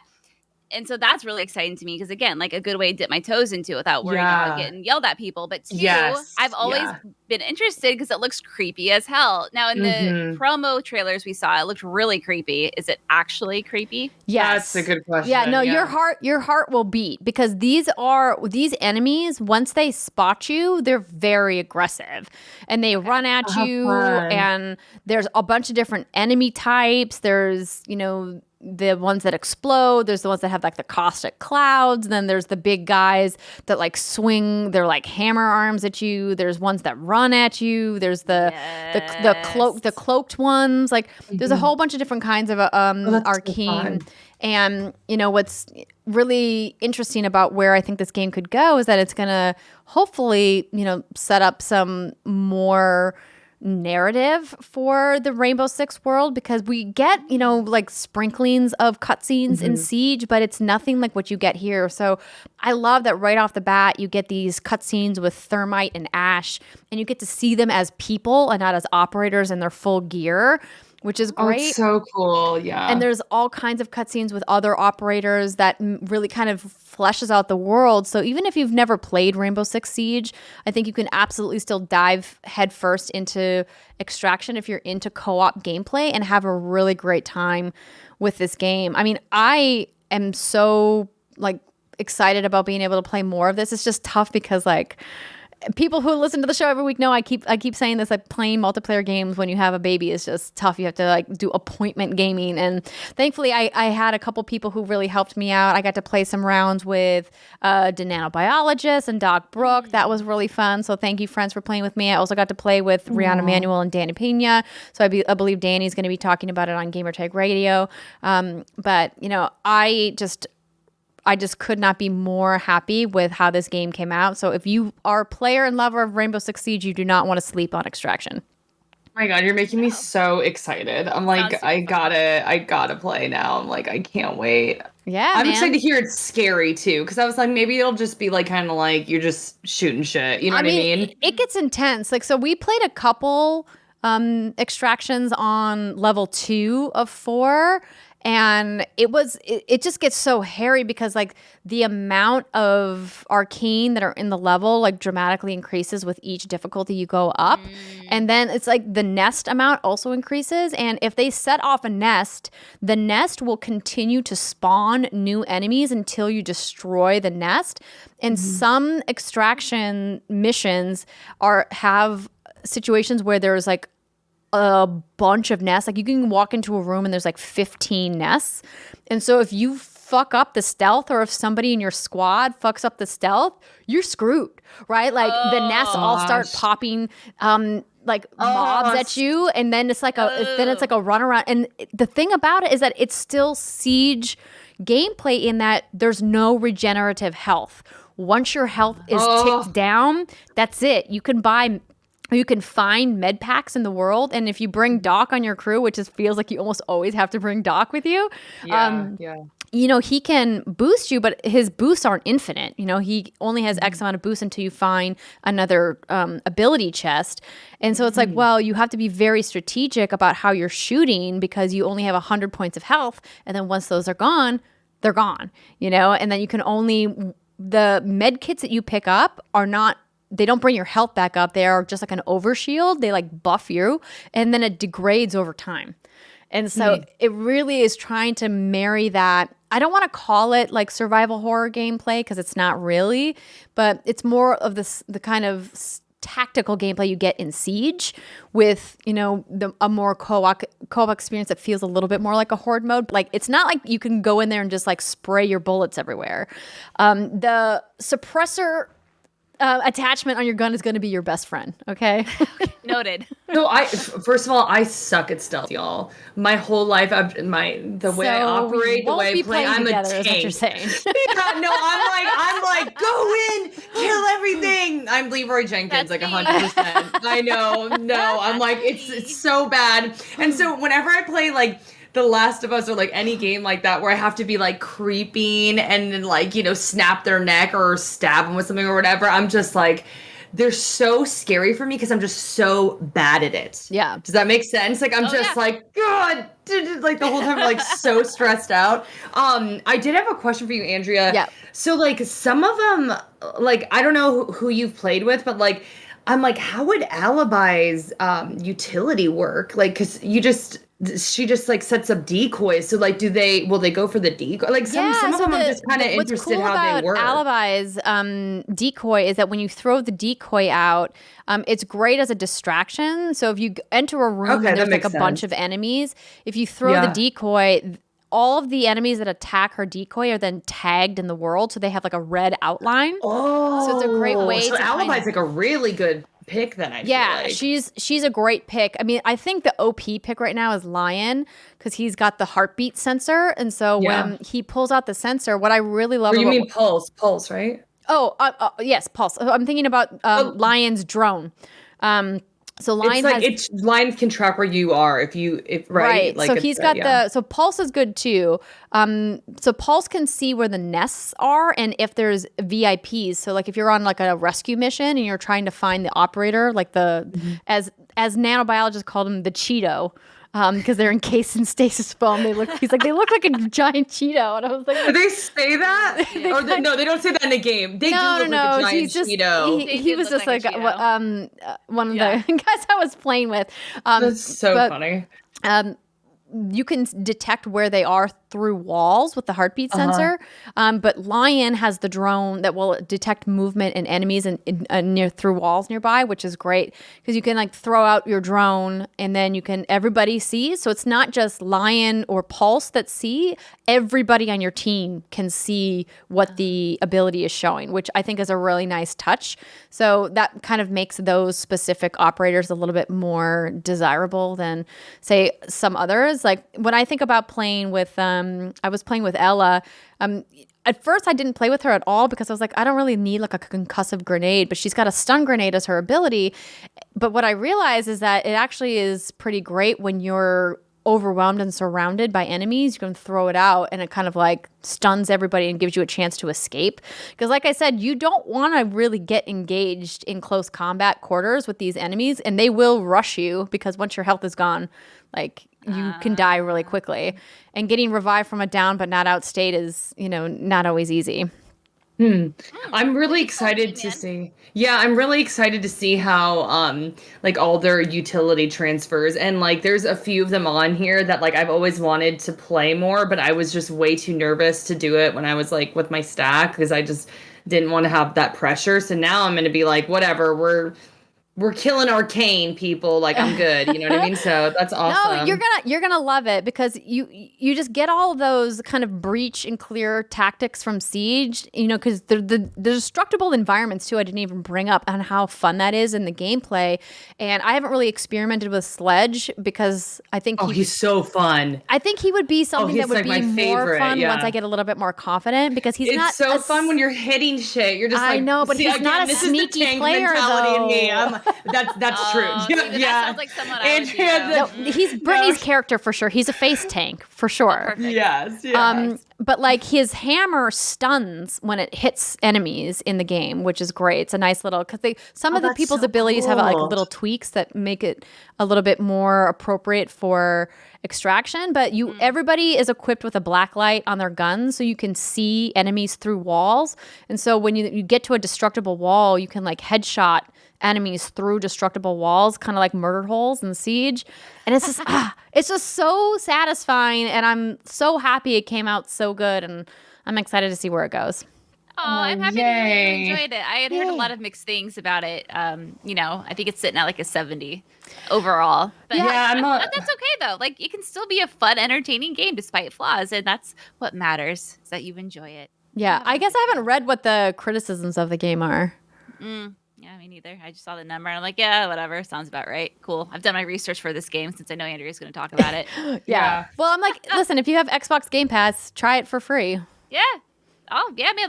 That's right. Game Pass for that. Game Pass for Nobody Saves the World. Telling you, man. Yeah, I honestly think Rainbow Six's Extraction is definitely going to benefit from being in Game Pass. So I don't know. I don't know why. I guess I don't know why people would hate on this game. I've been having so much fun with it. Interesting. I'll be honest, the like Siege community can be super critical about stuff. So like I haven't played it yet. But maybe like they don't like some of the utility change-ups or something, or maybe they don't find it as fun or anything. I have no idea. You know what I mean? But probably like the repetition of it is that, especially in the beginning, it can feel a little grindy going back to the same areas and having to do essentially like just a rotating bunch of missions on the same maps. But I mean, that's Siege too, though. It's not like there's an infinite amount of maps. When you're playing Siege, you're playing the same maps over and over and over again. Yeah. So maybe the people who have been reviewing it poorly don't understand how multiplayer games work. Yeah. Yeah, I know. That's why I was just like, I was like, when you said the repetition thing, I was like, well, and then there's Siege, which is like. You just play the same fucking maps. Yeah, exactly. Like forever. And it's funny that you're talking about being a mom and just like, it's just like those first person shooter games, you know what I mean? Like they take a lot of time. You know what I mean? I was going to say, I've been playing Valorant and I'm like, I'll be like, oh, we just played like, 3 rounds or matches or whatever you want to call it, and then I'll be like, shit, it's been like 2 hours. You know what I mean? Like, it's just like wild how time flies with that stuff. So yeah, I'm like, I don't have anything cool to talk about for what I'm playing. I'm playing Valorant. I just started, so I know the game's been out for a while, but I was just like, I was grinding on Call of Duty Warzone and playing it like all the time, and all of my friends were like, you gotta play Valorant, you gotta play Valorant. So I was like, okay. So I hopped over, and I think I've played it maybe like, I want to say like a week. So I'm pretty new, you know? But it's been killing me because in Call of Duty Warzone, you know, you strafe when you're shooting. So you're like, "Ooh," you know? And in Valorant, you have to stop, shoot, and then strafe. Stop, shoot, and then strafe. And it's like, it's been tough. It's been a tough transition. But I love the maps. I love the characters. I love the utility. I'm sure everyone's been saying this. It's like CSGO meets Overwatch meets Siege. You know what I mean? So it's like, it definitely caters to everything that I absolutely love. So I have a really bad feeling I'm going to get super addicted to this and play it all the time. So that'll be great. I mean, there's nothing wrong with playing more games, but I'm glad that you brought up Valorant because I think it's a game that I would love to talk more about, but I spent such a little time with it when it first came out because let's be real, that game is fucking hard. It's super hard, and the community that's playing it are all really good, and I absolutely suck playing on mouse and keyboard, and I think they have controller support now. I'm not sure. But maybe not like it matters because like but the that people game are is really good. Yeah, that game's so hyper competitive. It's like, yeah, I'm better on controller on a PC than I would be on mouse and keyboard on a PC, but I'm still gonna get my ass handed to me over and over again. But I did have fun playing it in the sessions that I did play. Do you find that you still are enjoying your time, or do you think that it's like the scene of around Valorant is still like hyper competitive? Okay, so I suck. I'm trash. Like, it's crazy. Like, I'm my friend, like, because when I was like in Call of Duty Warzone, like, I was never like getting like 20 kills. You know what I mean? Like, I'm not that type of player. Your KD's like, not like 6 when you're playing, right? 100%. So, like, you know, like on a good day, I'd get like 6 kills. I'd be like, wow, I really contributed. But typically, like, I'm like a 3-kill person, you know? So, so when I play Valorant right now, I'm getting like 1 or 2. And like, that's really bad considering how many rounds there are, and my friends are getting like roughly like 10 to 12, you know what I mean? So like I'm really bad, and like I said, it's just, or I mean, Andrea was kind of talking about this, it's just like the people who are playing are like diehards and they're really really good, and so it's just like I know I have like a big learning curve ahead of me, but I really like the characters, and I think it's because it's, you know, it's got the utility that Siege has, and then it's got like the Overwatch, like ultimate, you know what I mean? Like you are trying to build up that ability and then like use your ultimate, you know? And then obviously it's like very, very much like CSGO. So it's like, it just like brought together a lot of things that I really like. So I'm just like, I just hope I can grind and get better. But the craziest part about the whole thing is I am never the healer. Never, ever been the effing healer. And for some reason, I'm like really vibing with the character Sage. I don't know if it's because I'm not very good, so I feel safe because, like, you know what I mean? I'm like, I put up the wall, you know, like if there's danger, I'm like, wall. And then I'm like, okay, someone needs help, like I'll heal him, you know, like, so it's like, I feel like safer being her. Yeah, playing support is fun. Yeah, and it's not usually like I love, but I've actually been liking it because the game's so fast that you still are like getting gunplay. You know what I mean? You're still like in a lot of action. But one of the funniest things is like she throws one of the abilities. She throws a like ball and it like makes the ground ice, and then like if enemies walk on it, you can obviously hear them. You know, so it's like a really good defensive play, but. My friend needed to heal and the ball looks the same, right? So when the ball comes up, it looks the same. And she's like, heal me. And I just threw the ice floor at her. And I was like, whoops. And then she got killed. I got killed. It was like game over. But I was just like, nobody clipped that. Like, nobody. And then everybody clipped it. Yeah, exactly. And then everything. I was just like, and then my friends are so nice who play with me. They're like, it's okay. It's an honest mistake. And I was like, God, I was so mad at myself, you know, but it's like, I'm just learning. So it's fun. And then also, I don't know the names of anything yet. So that one I'm like, ice feet to your right. And like, they're like, what? They're like, actually, ice feet is appropriate, but definitely not what it's called. So it's like, it's all the funs of like learning a new game. And then kind of throwing it back, I'm playing Dark Souls. So Wait, are My you brother playing the remade one? No, I'm not playing the remaster. I'm playing, so don't want to get like super heavy here. I mean, I know both of you know my brother passed away 5 years ago, and he was like my best friend, and we were both like obsessed with video games and anime. And after he passed away, my parents sent me his gaming PC, but they don't know anything about that stuff, right? So they sent me his gaming PC in a box, like no padding on it. Oh.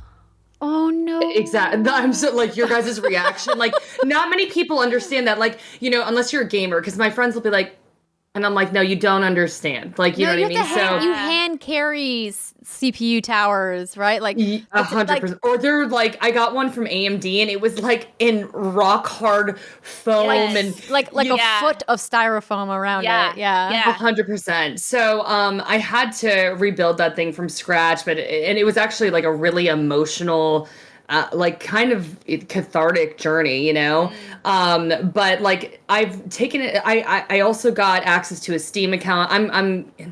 I don't think it's crazy, but like for me at the time, I was just like, he's my best friend. So I was like trying to stay connected to him, like in every way that I could, So I'm trying to play some of the games that like he really loved. And so he loved Dark Souls. And so I was like, okay, I'm going to play it. And it's like the graphics are so bad because, like how old is that game now? And I just downloaded off of his Steam.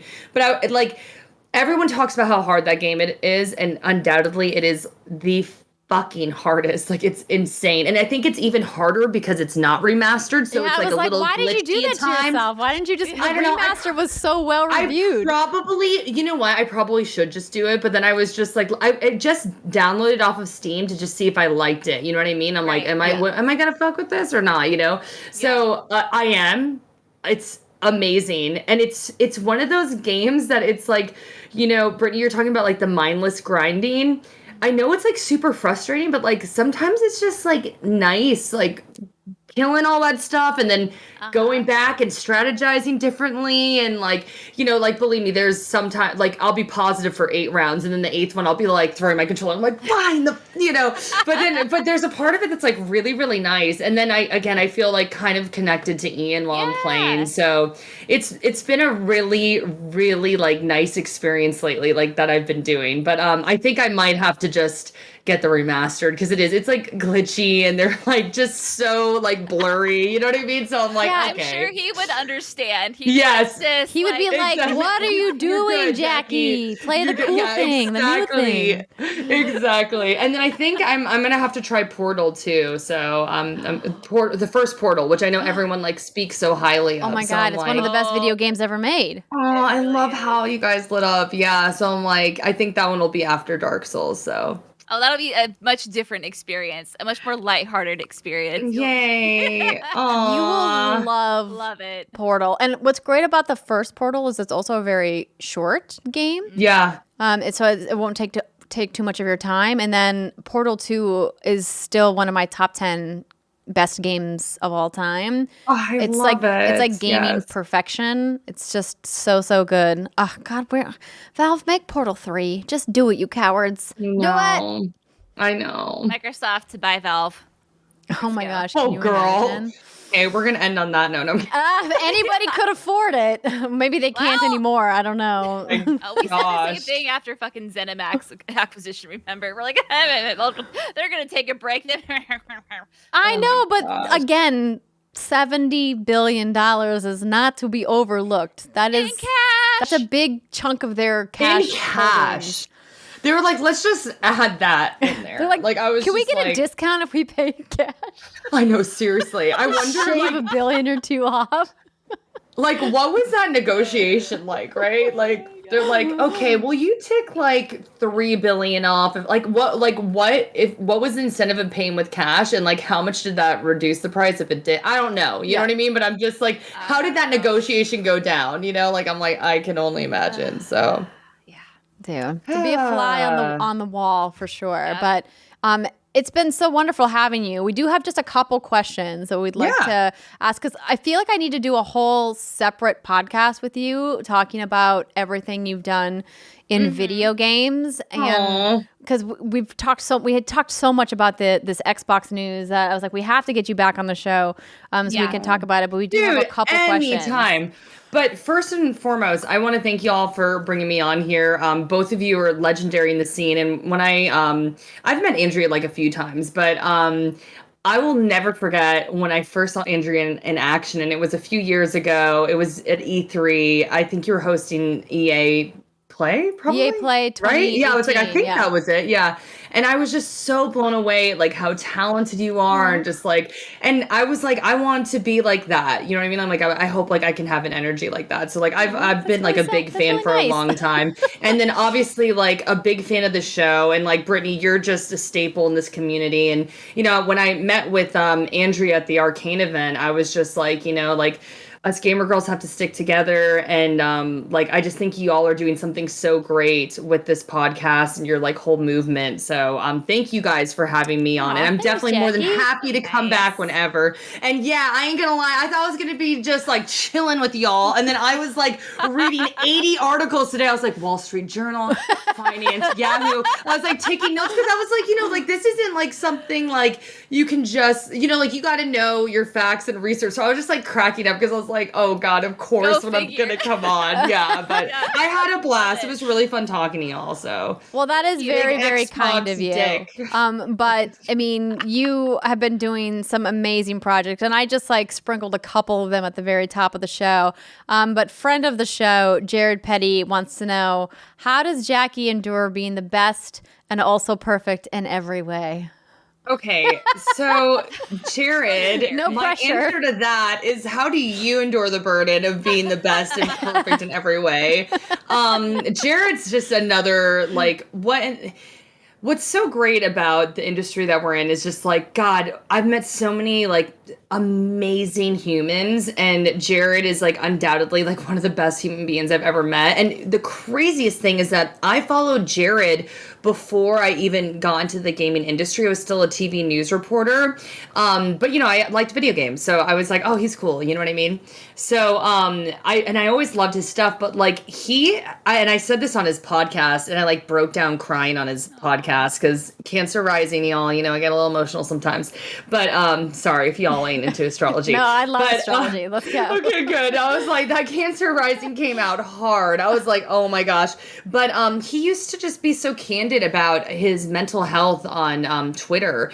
And, you know, that was a time in my life where, you know, I was in TV news and you weren't allowed to be yourself or speak your truth and be your authentic self, you know, and that's still something I kind of struggle with today. Like I still second guess myself all the time, and Lord have mercy, do I struggle with my own mental health stuff. But like he really helped me. And I tell him this all the time, but like his tweets, like, you know, like they made me take a harder look at myself and what I want to do in my life, and to take a look at my mental health and not be afraid to be vocal about it and seek out help and everything. So I think he is like one of the best human beings in the world. And I don't think he even knew that his little tweets had such an impact. And honestly, Andrea, I don't know if we talked about it on the show, but we talked about it during the break, but like just how candid you were about like your pregnancy.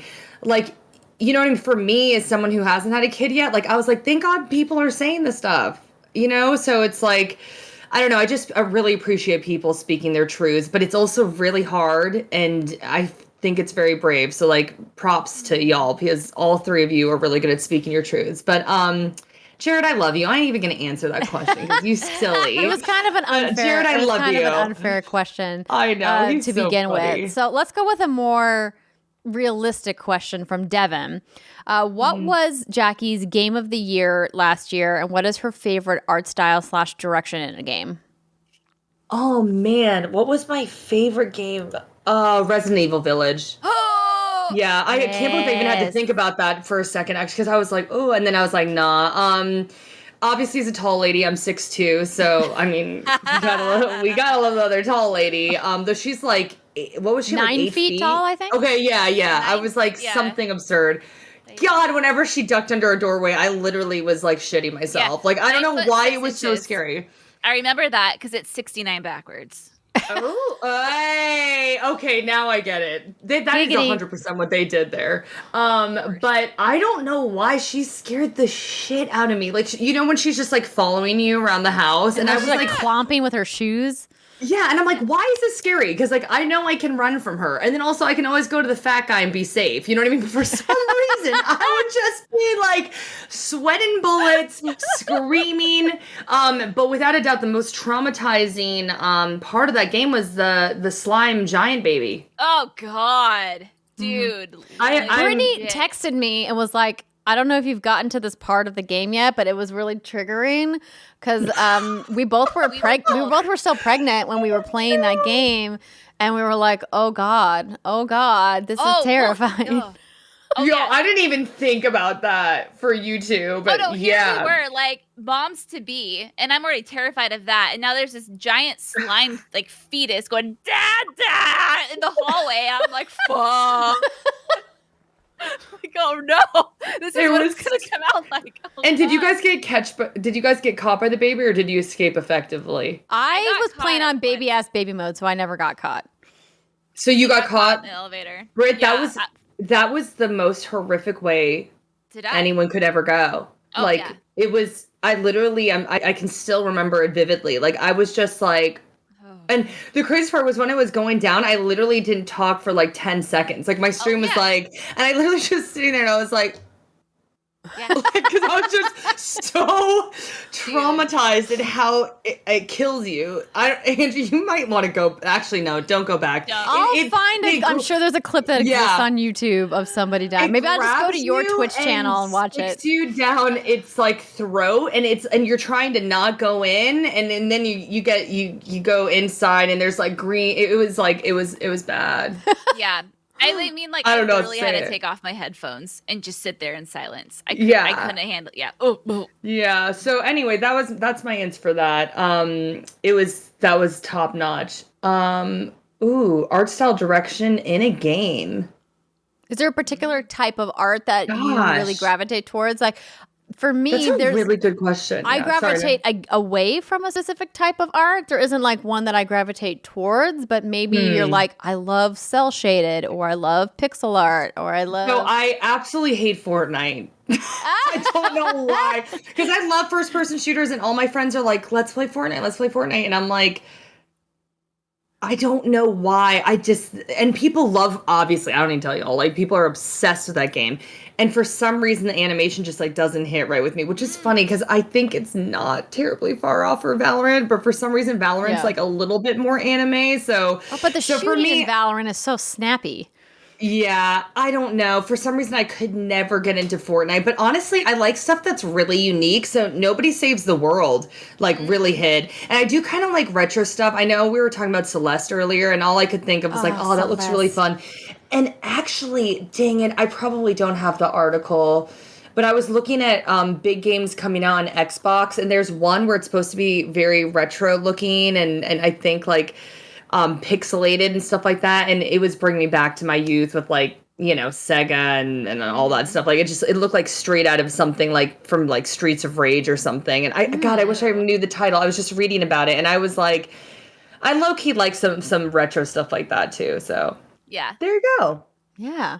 Yay. And then I know that you don't really have an answer to this question, but we put it in here because I think it would be fun to talk about it. But Pierre the Gamer 2K19 says, would Jacki ever host E3 again? Duh, easy. Avi. You want to know why I would host E3 again? It's like, obviously, one, like, first of all, you all don't even know, like, I don't even know how I got that gig, and Jared actually, like, interviewed me before. Like, literally, my agent called me and was like, hey, so...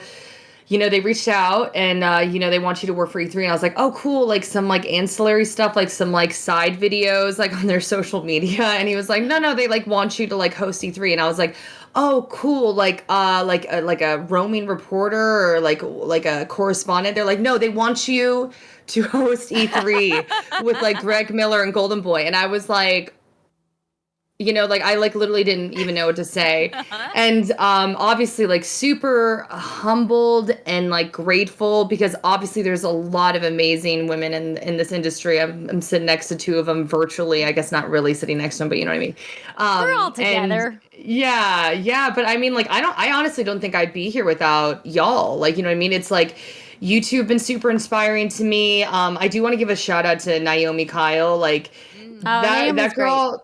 Yeah. She's like you know, is like a quiet, chill person, but then also like is really business minded. And like she gave me so much advice. And there were so many times, and y'all know this, like this industry, when you're an on camera host, it's got its ups and downs, you know? And I don't know about you guys, I constantly struggle with imposter syndrome, you know what I mean? So like, I don't know, she's always been like, you're good at what you do. Shut up. Yeah, you know what cut I mean? that out. I'm like, okay, you know. So I actually have to catch up with her. I know I'm going to tell her I brought her up, but she was someone who's always really nice to me. But yeah, I mean, without a doubt. But you know, one of the best experiences of E3, and I told Andrea this, was like I like idolized Greg Miller, you know, and so meeting him, I was nervous as fuck, and he was just like, yo, what's up? Like, super excited to work with you. And I was like, he's okay. super chill. He's like a really, The really kind, chill person. Yeah. Yeah. And Golden Boy's great too. But I think like Golden Boy I had seen on other esports events and like we're with the same agency. And so like obviously Golden Boy's legendary in his own right. You know what I mean? He's like the king of esports like right now. Like, and he works at G4. No, he's on like, fire. He's like, yeah. But I think like just because we work at the same agency, like and I've met him before, you know, so I was like, oh, great to see you again. But like to work with Greg was super cool. And then like just to see how nice he was, and he was just like constantly making me laugh. And I think like sometimes he could tell I was nervous because like we were broadcasting to like, I don't even know, like 1 million people at some points. And I was just like, and he would always just make me feel calm. And you guys as on camera people, you know what it's like to have like a host have your back. Yeah. I'm sure you've been in the opposite situation. So when you have a host who's like got your back and like wants to see you succeed, like nothing feels better, you know? So absolutely. Yeah. I would come back, but I definitely want to have my crew. You know what I mean? Like the people who were like just there, bring Brittany and I next time. You know, we were a little busy last week. You know, just a little bit, indisposed. But this E3, I would love that. Let's go. Not that I want to kick Greg and Golden Boy to the curb, but I mean, like, oh my God, it's the three of us. It's the power. Like it's the year of the femme. Let's bring the power. Yeah, honestly, if I would love for if you know it's if like. If Jacki could orchestrate everything, right? I would like to see some more women up there, you know, and I think we'd like that in every space, you know what I mean? Like in esports, you know, I mean, like I don't even need to say that, like, but you know, we talked about Microsoft today and just like what we were seeing with the people that they're hiring, like in the upper levels. And so it's like changes are being made and that's super positive and I'm excited for it. But yeah, bring them on if E3 happens. We're just putting it out there into the universe. You heard it first. We're manifesting it. Yeah. I would love that. So. Yeah. I think that's the thing is that we don't know if E3 is going to happen, right? There was a big story that came out last week where the ESA said that they're not doing an in-person event, but I, you know, kind of pushed up my glasses and was like, but they didn't say they were doing a digital event. They didn't say they were doing anything. A couple of days ago, was it Jeff Grubb came out and said that he's heard that it's likely canceled too, the digital event. Oh, really? Oh. Yeah. So who knows? I mean, that's the word on the street that I've been hearing too. So yeah. But sadness. Well, if it ever does. Yeah. Bring us all on. I honestly don't think it's a bad thing for the ESA to take a year off and regroup. Oh, no. Yeah. Let the publishers continue doing their own digital events while we get through this final, hopefully, fingers crossed, hopefully final year of the pandemic and isolation and not having large group settings. And then next year, hopefully, you know, we can start getting back to normal. Like, I cannot live in a world, and I'm sure you two agree, I cannot live in a world with the idea that E3 is never coming back. That E3 2019 No. Oh my was the God. final E3. I was on a fucking walker that year, and it was like one of the hardest years of my life. Before 2020 came along and was like, excuse me, let me just actually wreck your life a little bit more. So like, I don't want that to be like my final fucking E3 memory. It can't be. So, E3 has to come back. even worse for me, I was working for IGN at the time, and they had me go host a red carpet for the Men in Black movie. And it was during E3, so I didn't get to do anything with E3 that year because I had to go. And that's how I met you, was when you were doing E3 at and I did IGN. E3 for 2018. Yeah, and so for me, I'm like, are you kidding me? Like, that would be so brutal. And the worst part was the Men in Black movie sucked, so I can't even look back and be like, I missed E3 for like some epic movie. It was like, no, I had to freaking host Men in Black. I don't even remember what it was called. Men in Black something, and it was so bad. I don't know if you all saw it. It was really bad. So that makes it even worse. So yeah. It does. It'll come back. We all just have to manifest it, right, guys? That's what we're all saying. Listen, Manifest. No, Britt, go ahead. Manifest. Oh no, I was saying, like, even if E3 itself doesn't come back, I think Keely's thing maybe has a chance. A little shot. We'll see what he does. We'll see how that all manifests. Summer Game Fest. Summer Game Fest. Yeah. Something. Like, I also refuse to believe that there's gonna be no more like summer game convention like that. There will be. Yeah. I need 100% agree. Yeah. We need it. We had grand plans of our kids, playing together, getting a nanny or something to watch all of them while we worked all day at E3. Yeah. I mean, I just miss the people. I just miss like that's it, right? Yeah. Just, it was just like so fun to be around everybody, like it's like it's weird to call it like a high school reunion. I don't know what to call it specifically, but it's just like you get to see like all these familiar faces that you usually only see like this, like virtually or like on Twitter or whatever, and then you're all in one place, and it's like the best feeling in the world, and it's just been too long. So yeah, I have to we're say getting the Game Awards now.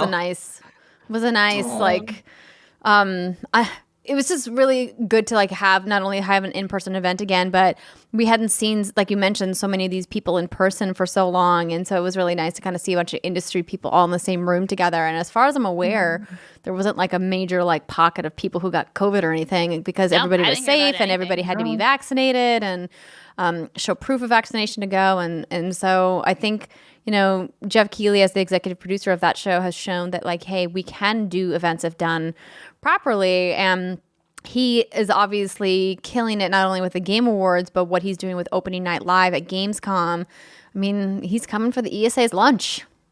Yeah, he is. I'll just swoop E3 out from under you. He's coming.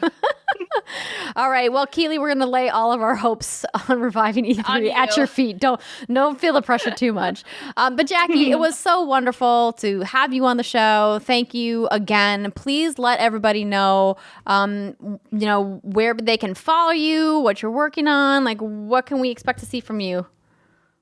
Gosh. Well, when it comes to like specific projects, nothing too specific at this point. You all know how the hosting grind is. Like stuff just like pops up out of the blue. But I am streaming on Twitch, twitch.tv/Jacki Jing. I got a Patreon as well, patreon.com/Jacki Jing. And it's just like kind of like the Jacki Jing fan club. Like if you want to just like interact with me more so.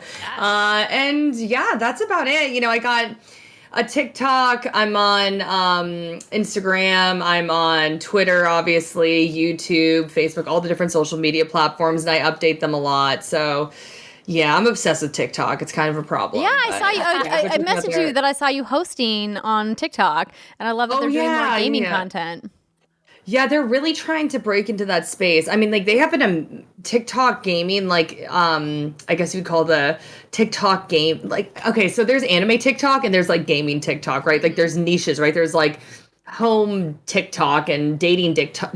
Oh my God, did I just say TikTok? I did. Yeah, TikTok absolutely exists, 100%. I meant to say dating TikTok and that. Anyway, okay, I'm done. Clean talk is in my feed. Cat talk in my feed. I had plant talk for a while. Plant talk. I love plant talk. Care Yep. plants. Yes. So we're obviously uncool ones, but like they're really trying to. I know, right? They're really trying to expand like gaming TikTok, and like it's really cool because it's huge. You know what I mean? Like I make a lot of like fun meme content, but there's people streaming now. There's people doing tutorials on there. Like honestly, like I'm excited to see like how they want to dive into it. But like we just did a live stream recently. But like, it's just good that they're like, okay, they're getting into the gaming space harder, which we all love to see, right? So yeah, absolutely. Yeah. My TikTok is mostly just unboxings of cool swag kits that get sent this way, and then I, usually donate them to people like the awesome folks over at Stack Up. But I've been trying to Jacki, I've been trying to convince Brittany to start a Pokemon TikTok where all she does is unbox Pokemon cards. I know. I have. Oh my God, are you kidding me? People would love that, especially if you did that live. Grand ambitions, I did, and then my kids started being like, "Yo, I'm more sentient. Entertain me 24/7, bitch." Yeah, that's yeah. Do it after dark. TikTok, Pokemon TikTok after dark. Woo! Oh shit! I'm not gonna lie, girl. Like you could blow up. Like, I think people would. That's how I stumbled upon a Pokemon live stream. It was scrolling TikTok at like 1 or 2 a.m. And I was like, what are these people doing? And he had such flair, and the way he would open the packs, he would like take one or two and put them to the back and like flip them or do whatever. And then he would undo it one at a time. And then he would like. So the final card is the fancy one. So you you flip it over, you get rid of the code card. Yeah. Yeah. See, people are obsessed with that. You should do it. People are obsessed. I mean, I'm telling you, and then I'm like, okay, I don't have a child. So like, I know that's a whole, like, I'm like, do it. And then I'm like, oh wait, yeah, there's that big old responsibility. Just don't spend $3.5 million on Pokemon cards, okay? Oh no, I won't do that. Oh, did you see that story? What happened?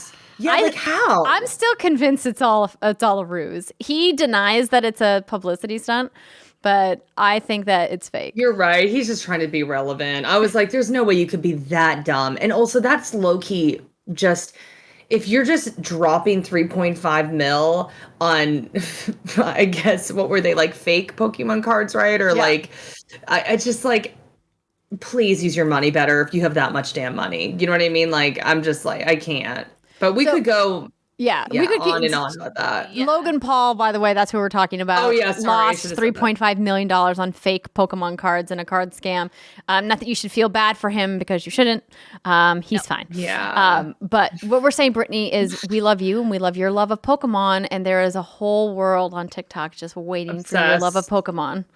And you could even just talk about it. Like, you could just be like, hello, blah blah blah blah blah about it, like, and then that's your TikTok. Like that's the beauty of TikTok is, and I think the three of us know this too. When it comes to putting on a production, it's a bitch. Like even like your guys' podcast, we're like VMix, audio checks. Are we? You know what I mean? Like it's just not easy. Like I'll just like go on like this, and I'm just like blah blah blah blah blah about my thoughts, and then it's done. You know what I mean? Or I literally just put it here, and then I make a gaming TikTok, and it takes 30 seconds. Which is wild, right? Yeah, like that's what's so attractive about it. And I try to start my YouTube channel back up again, and I'm like, I don't fucking have time for this. Like, it's great for a few weeks, and my child will steal a potato, but like, LOL. So that's what I do love about TikTok, is you just kind of like put on your camera. No one expects top tier quality production. Yeah, no. Okay, you've inched me a little closer to that edge. All I would suggest is you and Jason take 1 week, because I know you do weekly card openings. 1 week, just get, if you don't already have a selfie stick that has a little tripod, I can send one to you. Just buy like a put 20 it behind books. Yeah, or put it on books, whatever, right? Like, or get a stack of your collector's editions and just put them up there. You're already doing it. Put your phone up there, and then just hold your phone, and then do the card openings on your phone, and then just post it and see what happens. Do it live. Just do it live. TikTok's all about the live now, girl. You get and then you just get into the algorithm, and like TikTok algorithm is all over the place, so it's great. It's Wild West. The other beauty of TikTok is, in my opinion, like you're just talking about YouTube. It is hard to do shit on YouTube now. You know what I mean? And I think it's like gone even more you know. And Instagram, I think, is starting to see that too. Like back in the day, you could grow on Instagram super easy. You just be like hashtag outfit of the day, like, you know what I mean? Now it's like it's so hard to grow on there, you know. And Twitter is its own beast. You know what I mean? Like I think when you're hosting games, or hosting events, you can see like a little bit of a bump, but it's hard too. Like on TikTok, you got one thing that goes viral. I met a guy last night at a vision board party of all things, and he literally was like, I had 2,000 I know. I would bring it down, but I posted it on my wall already. But he was like, I had 2,000 followers 6 months ago, and now he has like 1 million. Wow. Impressive. And he just does poetry. You know what I mean? Which is poetry is very good, mind you. But I'm just like, anyone can just pop off like that on there. So okay, Brittany's gonna be the new face of Pokemon TikTok. Everybody. Yeah, make it so. Make it so. We're manifesting it. We're putting it into the universe for you. Okay, but listen, it's late. We haven't had a show. Sorry. Jacki, we haven't had a show this long in literally like 8 months. So God bless sorry, you. y'all. No, this has been wonderful. We needed this, and we had some really fun news to talk about and some fun games to talk about as well. And I think our people who are listening, if you guys are still here, that you appreciate the conversation as well. So once again, thank you for being on the show. Don't forget to check out her links. We'll post them in the show notes. We will be back next week. Brittany is going to have a special Pokemon-focused show for you guys next week. Speaking of Pokemon, and we hope you guys enjoy the rest of your weekend. Bye, everybody. Bye. Bye.